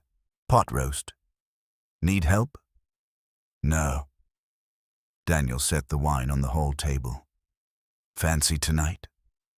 "Sunday." His eyes drifted into the dining room. He saw at once the exactness I had not used in months. He saw, I think, the place cards too, though he did not comment on them. "Looks like Mom's version," he said. "It is." The line landed harder than either of us showed. The first 20 minutes moved with a smoothness so complete it made me distrust it.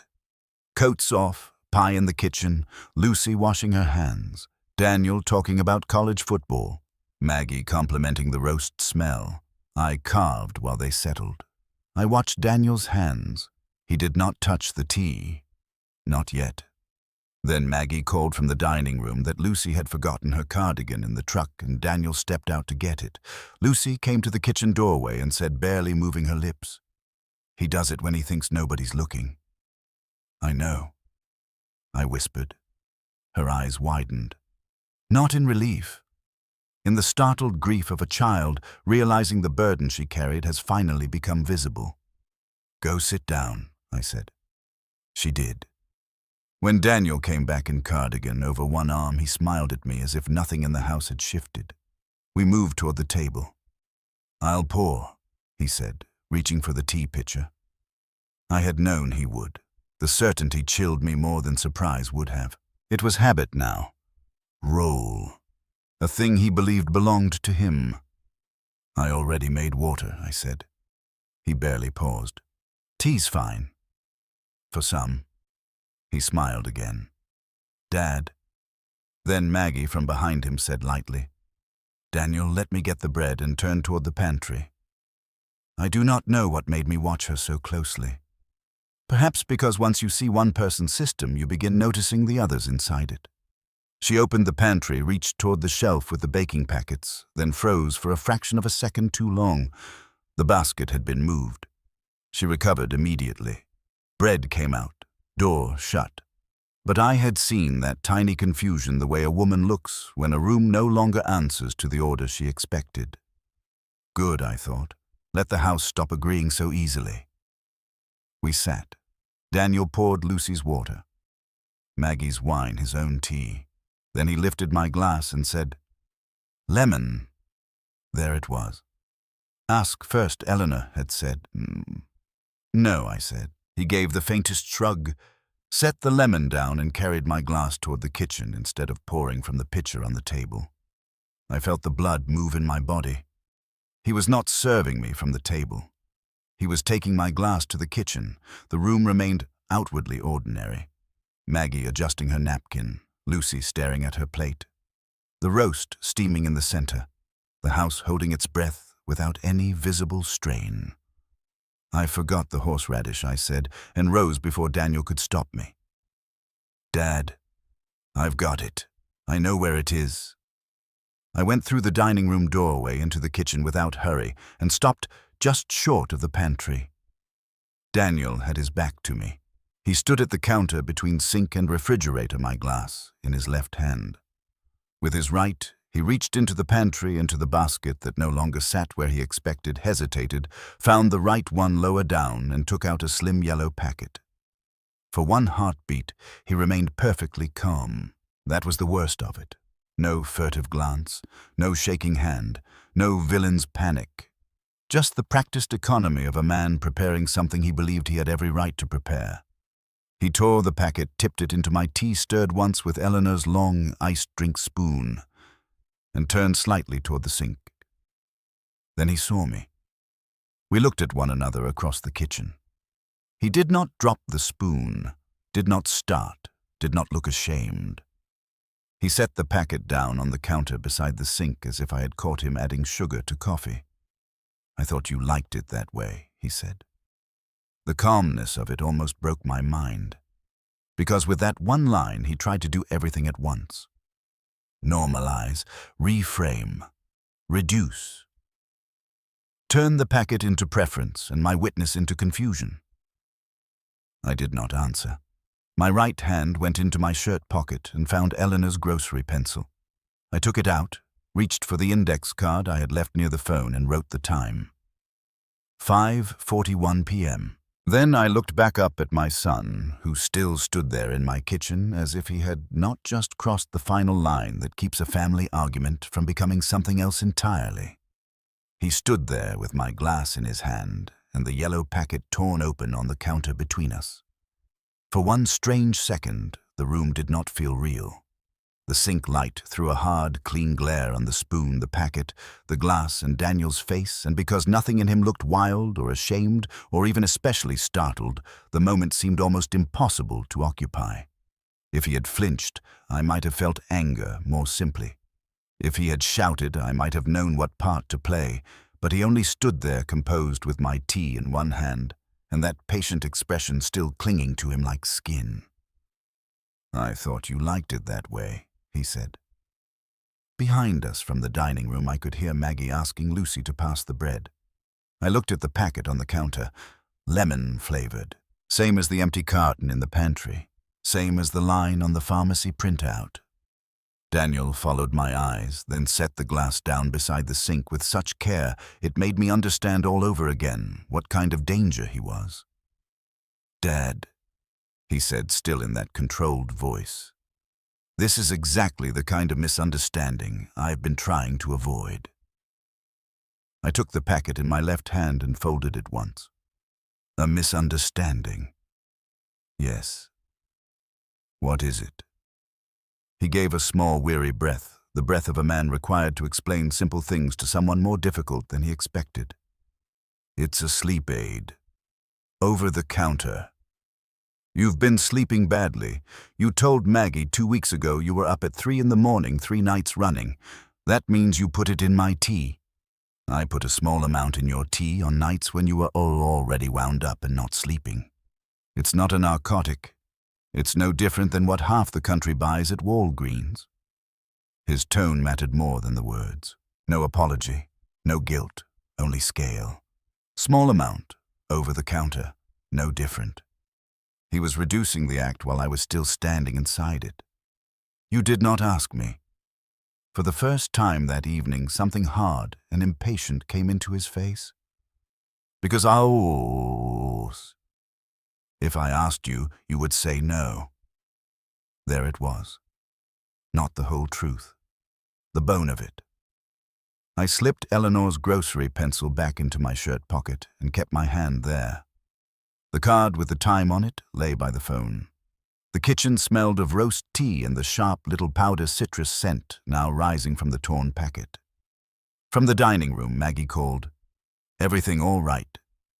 Daniel did not take his eyes off me. "Fine," he called back. He was still trying to own the scene. "No," I said. He blinked. "No what?" "No, everything is not all right." My voice came out calmer than I felt. "And you will not speak for the room I'm standing in." That landed, not loudly. Enough. He straightened slightly, like a man deciding whether patience was still his best instrument. "Dad, if you want to talk about this, we can talk about it. But not like this. Not with Lucy at the table. You should have thought of that before you started doing it." Maggie had come as far as the dining room doorway by then. She stood with the bread basket in her hands, eyes moving from my face to Daniel's, to the packet on the counter. And because I had spent months underestimating what fear makes visible, I saw something in her that I had not let myself see before. Not surprise. Recognition. "What happened?" she asked. Daniel answered too quickly. "Nothing." I looked at her. He was putting sleep powder in my tea. The basket tipped in her hands. Not dropped, just shifted. "Enough." "Daniel," she said.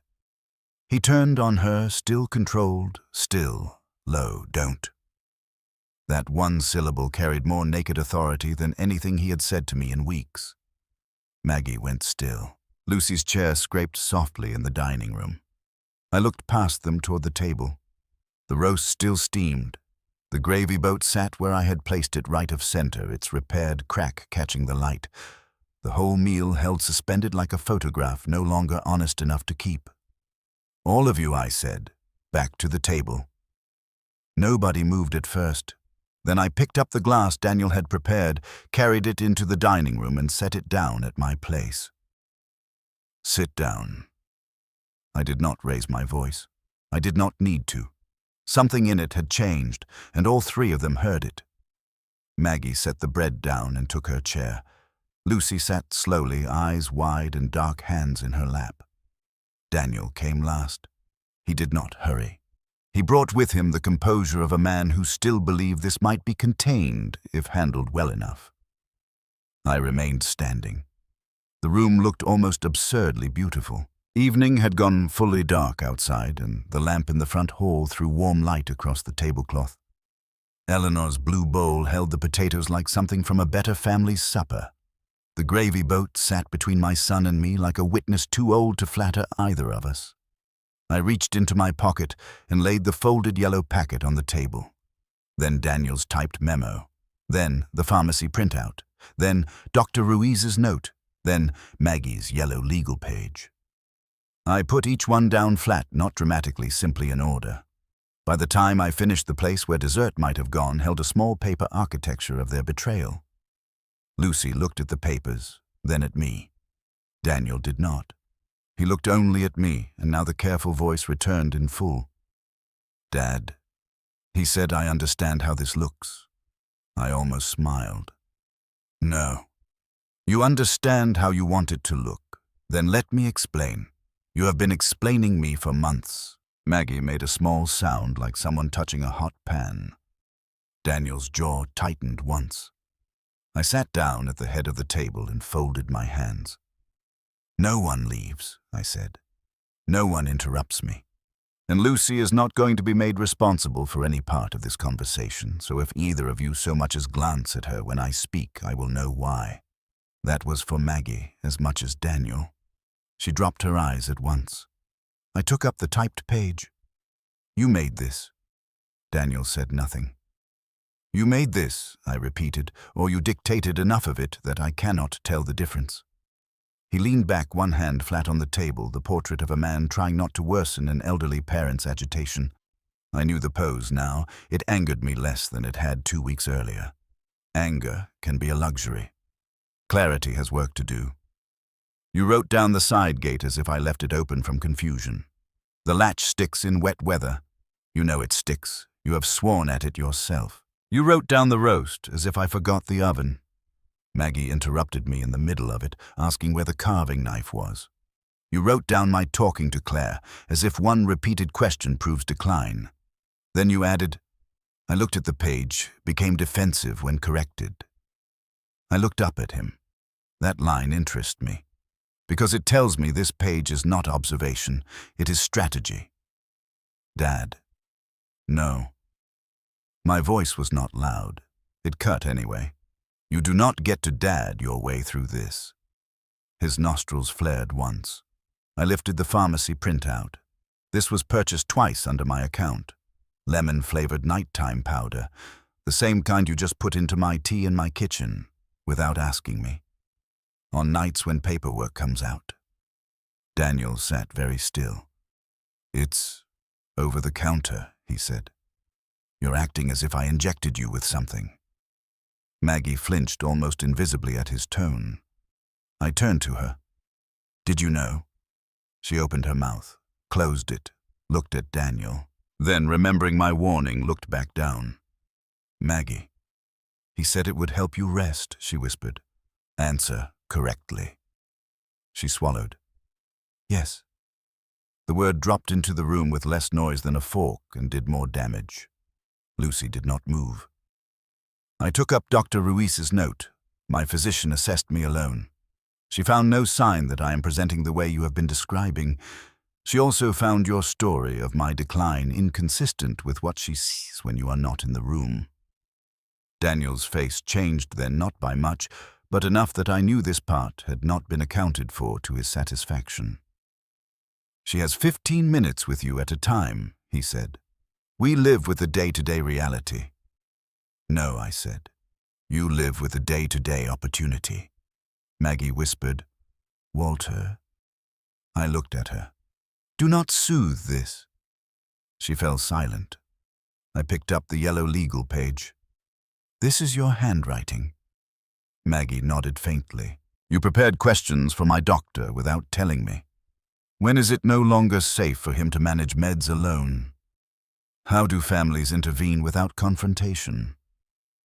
She began crying then quietly and to her own shame. "I wasn't trying to hurt you," she said. That sentence nearly undid me. Not because it was false, because it was insufficient. Half the harm in families is done under that banner. "You were trying not to feel what helping him do this would make you," I said. She covered her mouth.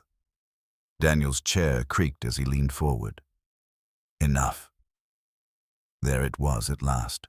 Not shouting, worse. Command stripped of upholstery. I turned to him. "No," I said. "We are only now at the beginning." Then I reached behind me to the sideboard drawer and took out the recipe card. I laid it down beside the others. "The gravy boat," I said. For the first time, his eyes flicked toward it. "You have corrected where that thing belongs at this table for years. Left, right, left, right, as if serving order were some harmless quirk of your mother's. This card says otherwise. On the back, in Eleanor's hand, gravy boat right side unless carving table full. Daniel always says left. No." Maggie looked at the card as if it had risen from the dead. I felt my throat tighten, but I did not let it own the next sentence. "Marcia Bell remembers the Thanksgiving when you corrected Eleanor's cedar chest story in front of everyone, and she looked at me to stop you." I laughed instead. The room went so quiet I could hear the hallway clock. Lucy looked from me to the gravy boat and back again. I wished I could spare her that. I could not spare her truth, only the burden of carrying it. Daniel let out one short breath through his nose, almost a laugh. "So now this is about a serving piece." "No," I said. "This is about how long you have mistaken correction for authority and how long I let you." That landed harder than I expected, perhaps, because part of it struck me too. I had not meant to confess in front of them, but that was the cost of truth if I meant to bring it honestly into the house. I could not drag my son into the light while keeping myself tastefully shaded. I thought I said, and now my voice roughened, despite myself, that your mother's steadiness held this family together. I thought keeping her table, set her labels in place, her rooms orderly, was the same thing as honoring her. But she was not peaceful because things were well. She was often peaceful because she knew the rest of us would choose smoothness over conflict, and she was tired of paying the price for our comfort. Maggie bowed her head. Daniel said flat, "Now, you're romanticizing Mom because she's gone." That was the moment his mask failed completely, not because he yelled or struck the table, but because contempt finally entered the room without disguise. Calm contempt, the kind respectable people keep beneath concern until truth corners them. I looked at him a long time. "No," I said. I am finally hearing her correctly. He leaned forward, both forearms on the table. "You want the truth? Fine. The truth is, you have been slipping. You do forget things. You do repeat yourself. You do get confused when you're tired, and you refuse help unless it's dressed up like one of Mom's old domestic rituals. So yes, I made things easier.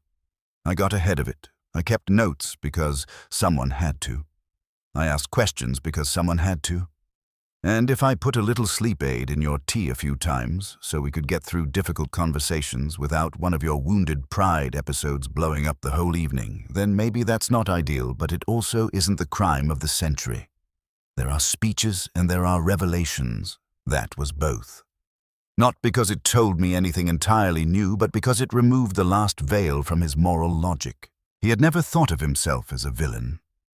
He thought of himself as the only grown-up in a house full of sentimental people and failing systems. He believed outcomes absolved method, believed impatience was maturity, believed my consent was optional once he had judged it inconvenient. I saw in that instant why Eleanor had looked so tired at certain tables. Maggie whispered, "Daniel, stop." He turned to her without looking frightened, only irritated. "No, Maggie. This is exactly what happens. Everything turns into theater because no one will say the simple thing. He can't manage this house alone forever. Then say that I said. Say you wanted control of the decisions. Say you wanted papers signed while I was a little softer around the edges.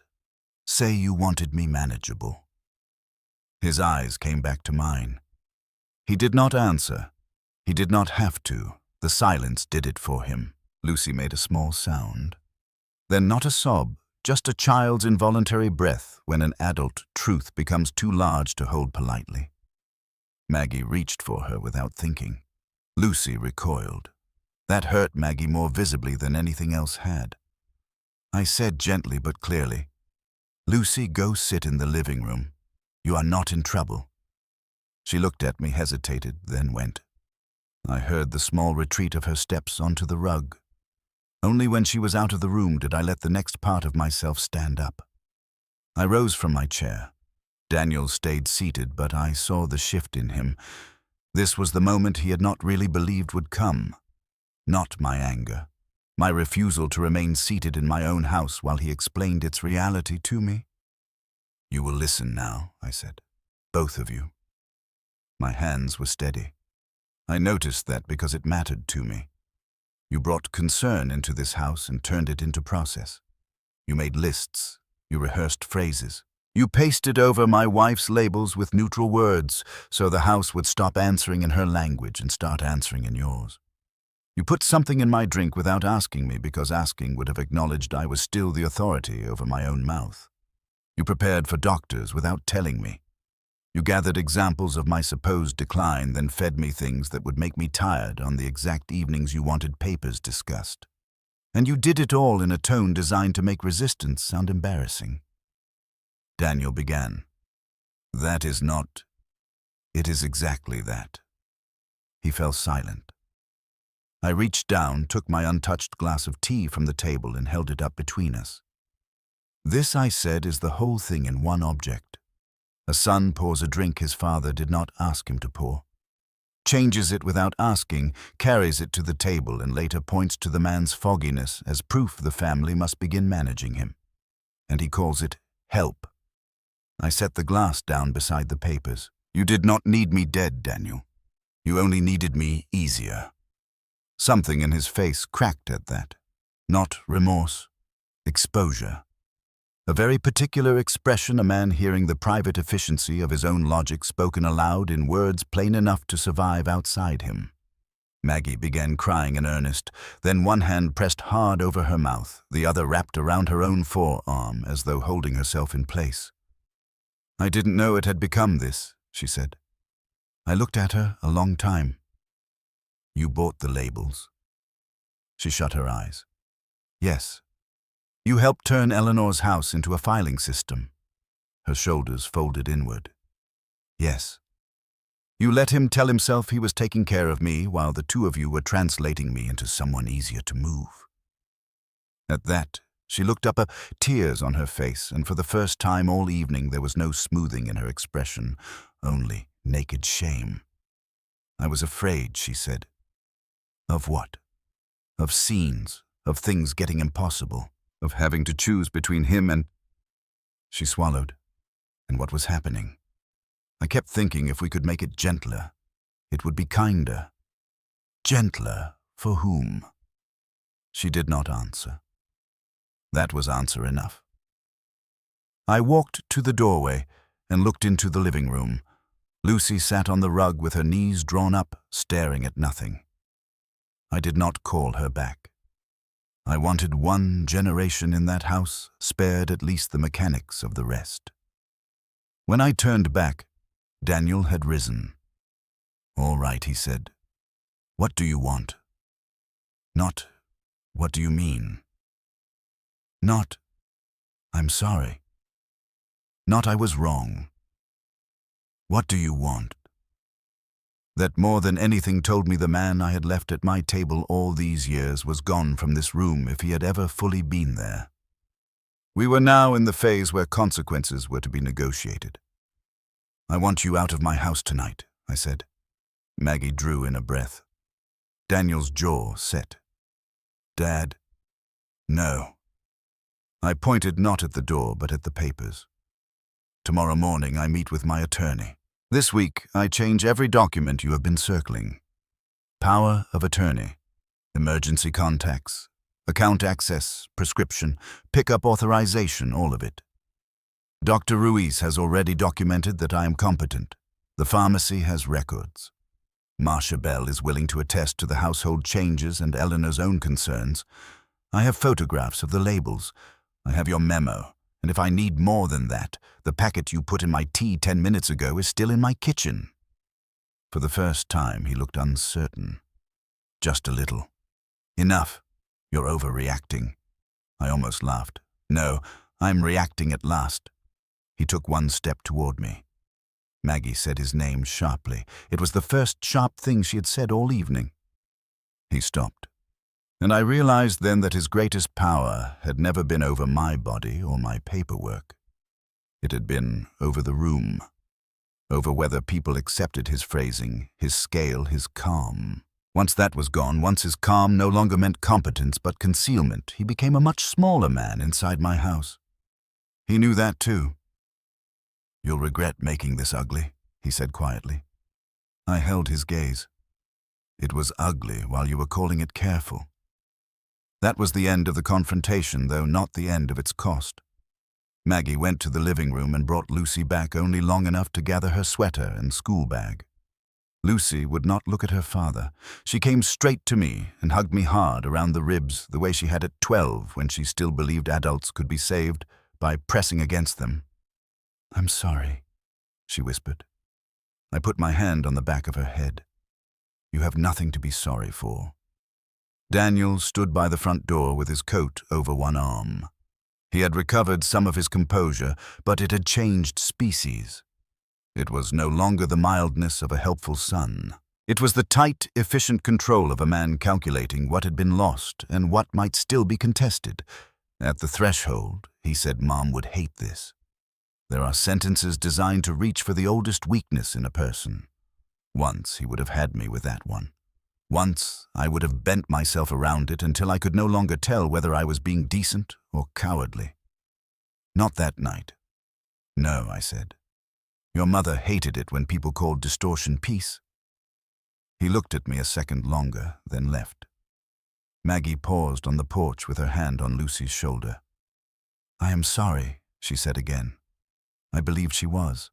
I did not find that especially comforting. After the door shut, the house held itself differently. Not healed, not lighter, only stripped of one strain of false normalcy. The silence that followed was not the silence from before. It was raw and more accurate. I went first to the kitchen sink and poured the tea down the drain. It darkened, the stainless steel spun once and vanished. Then I carried the torn packet into the study and sealed it in an envelope with the date and time written across the front in Eleanor's grocery pencil. Only after that did I sit down. I do not know how long I stayed there. At some point, the roast cooled under its platter cover and the potatoes formed a skin. The hallway clock struck 8, then 9. My body felt emptied out as if moral force spends something different than rage does something slower to return. Near 10, I walked through the house turning off lights. Dining room lamp, hall light, kitchen over-sink bulb, pantry bulb. In each room I noticed what remained. The sideboard, the labels, the photographs. Eleanor's dish towel folded over the oven handle. Marcia's banana bread under its glass dome on the counter. Life after exposure does not remove the ordinary. It only stops letting the ordinary lie so freely. I slept, not well, but honestly. By Monday morning, the practical work began, and I was grateful for that. Grief can make a man theatrical if he stays inside it too long, without task. I met with my attorney, who had known Eleanor well enough to look twice at me when I outlined the matter and not waste our time pretending it was merely a family disagreement. He changed what could be changed immediately and began formal revocations for the rest. Dr. Ruiz documented her assessment in firmer terms. The pharmacy flagged my account, so no one but me could authorize purchases or pickups. I changed the locks not because Daniel had a history of entering uninvited, but because keys in family life are too often less about metal than presumption. The justice, if it is justice, came that way. through paper timing witness and the removal of access.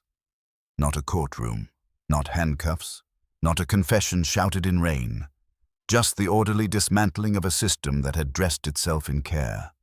Marcia helped, of course. She arrived with a legal pad and 3 casseroles and sat at my kitchen table saying, "Now, tell me every label that changed and don't leave out the stupid ones because the stupid ones are half the point."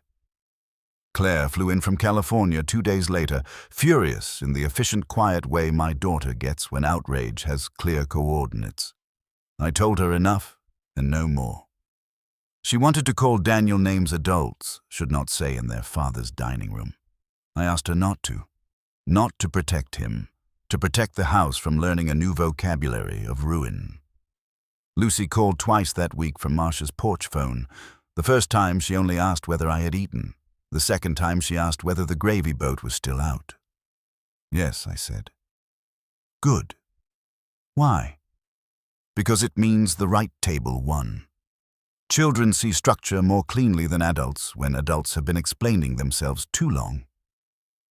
Maggie wrote me a letter. Not an email. A letter in her careful hand, 3 pages long. She said she had confused preventing conflict with preventing harm. Said she had begun by wanting to make things easier and ended by helping Daniel turn ease into method. Said she had not known about every packet, but had known enough to stop calling her own silence kindness. She asked for nothing, not forgiveness, not immediate contact, not a second hearing, only that Lucy not lose me because the adults had failed her. I read it twice and put it in the study drawer under Eleanor's recipe card. I did not answer right away. Daniel did not write. That felt fitting. The reckoning with Eleanor took longer than the practical work. For several days I could not enter the dining room without feeling 2 incompatible loyalties pull at me. One toward the memory of my wife, as I had loved to remember her ordered, gracious, dryly amused keeper of a decent table. The other toward the harder woman emerging now from recipe cards, remembered remarks. And Marcia's testimony, not less loving, but more burdened than I had allowed. She had not failed to warn me.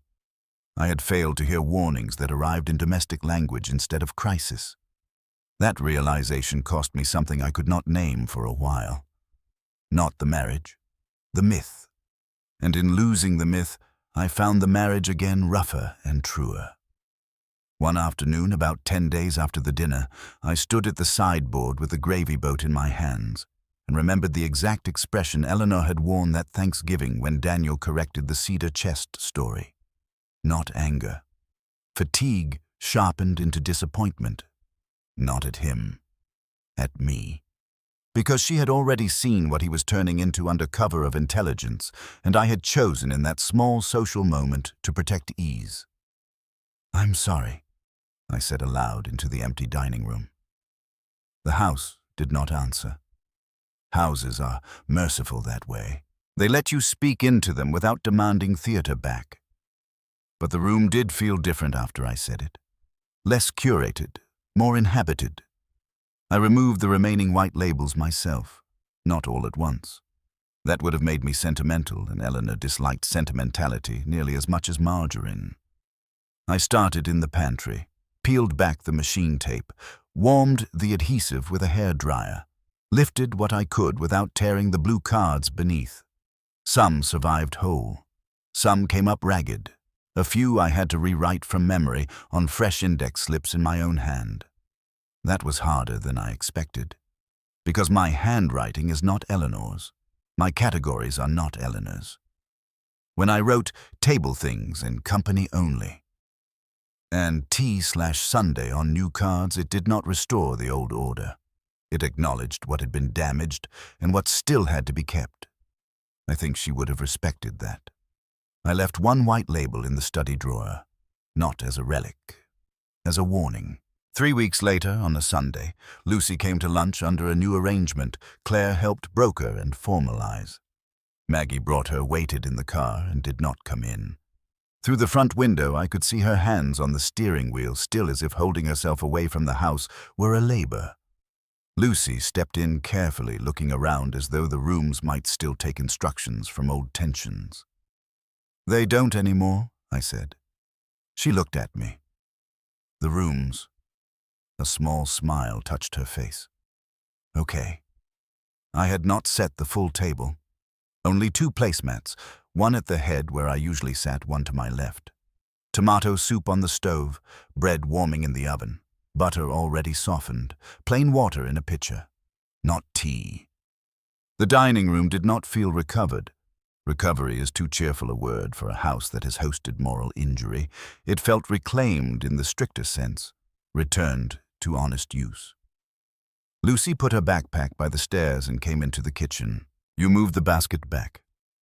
I looked toward the pantry. I did. And the labels? Yes. She walked over and read them in silence, as if checking a text after correction. When she reached TEE/Sunday, she touched it lightly with one fingertip. That looks different? I rewrote some. Why? Because not everything came off in one piece. She thought about that, then nodded in the serious way she had when she understood more than a child should, and accepted it anyway. We ate in the dining room with late sunlight lying warm across the floorboards. The soup was good, the bread was better. Lucy told me about school. I told her about the neighbor's dog falling into Marcia's koi pond and emerging improved by none of it.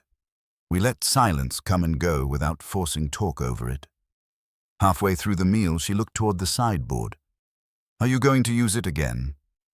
The gravy boat. She nodded. I stood, went to the sideboard and brought it back. Its silver held the late light in a way that made the crack visible without making it ugly. I had polished it once more the day before, not for company, but because I had begun to like the discipline of caring for a damaged, truthful thing. I took the plain water pitcher and poured it into the gravy boat. Then I set it between us. Lucy watched very still. Grandma would probably say that's not what it's for, she said. I smiled. Your grandmother also used to say a thing's job could change if the truth required it. Did she? No, I said, but she should have. That got the laugh I wanted. Not big, not false, just enough. Then I lifted the gravy boat and poured water into Lucy's glass, then mine. The sound was small and steady, silver lip to glass. Water against glass wall, no sweetness, no hidden powder, no father's hand intervening where it had not been asked. Lucy took a drink, so she said after a moment, what was the right Cedar chess story? I looked at her, then at the room. Late light on the table. 2 placemats instead of 4. The sideboard restored as best it could be. Eleanor's handwriting on the pantry cards just visible through the doorway if you knew where to look. The gravy boat between us mended and still useful. The house not innocent, not perfect, but no longer willing to participate in a lie. So I told her. Not the corrected version, not the smoother family version, the actual one Eleanor told. The flood year, not the fire. Her grandmother, not great-aunt Mabel. The smell of cedar and damp wool. The way Eleanor used to say that linen kept in a chest through a bad season always came out smelling like endurance. Lucy listened without interruption. When I finished, she said, That's better? Yes, I said. It is. Then I poured us each a little more water from the cracked silver boat. And for the first time since Eleanor died, the room did not feel crowded with what had gone unsaid.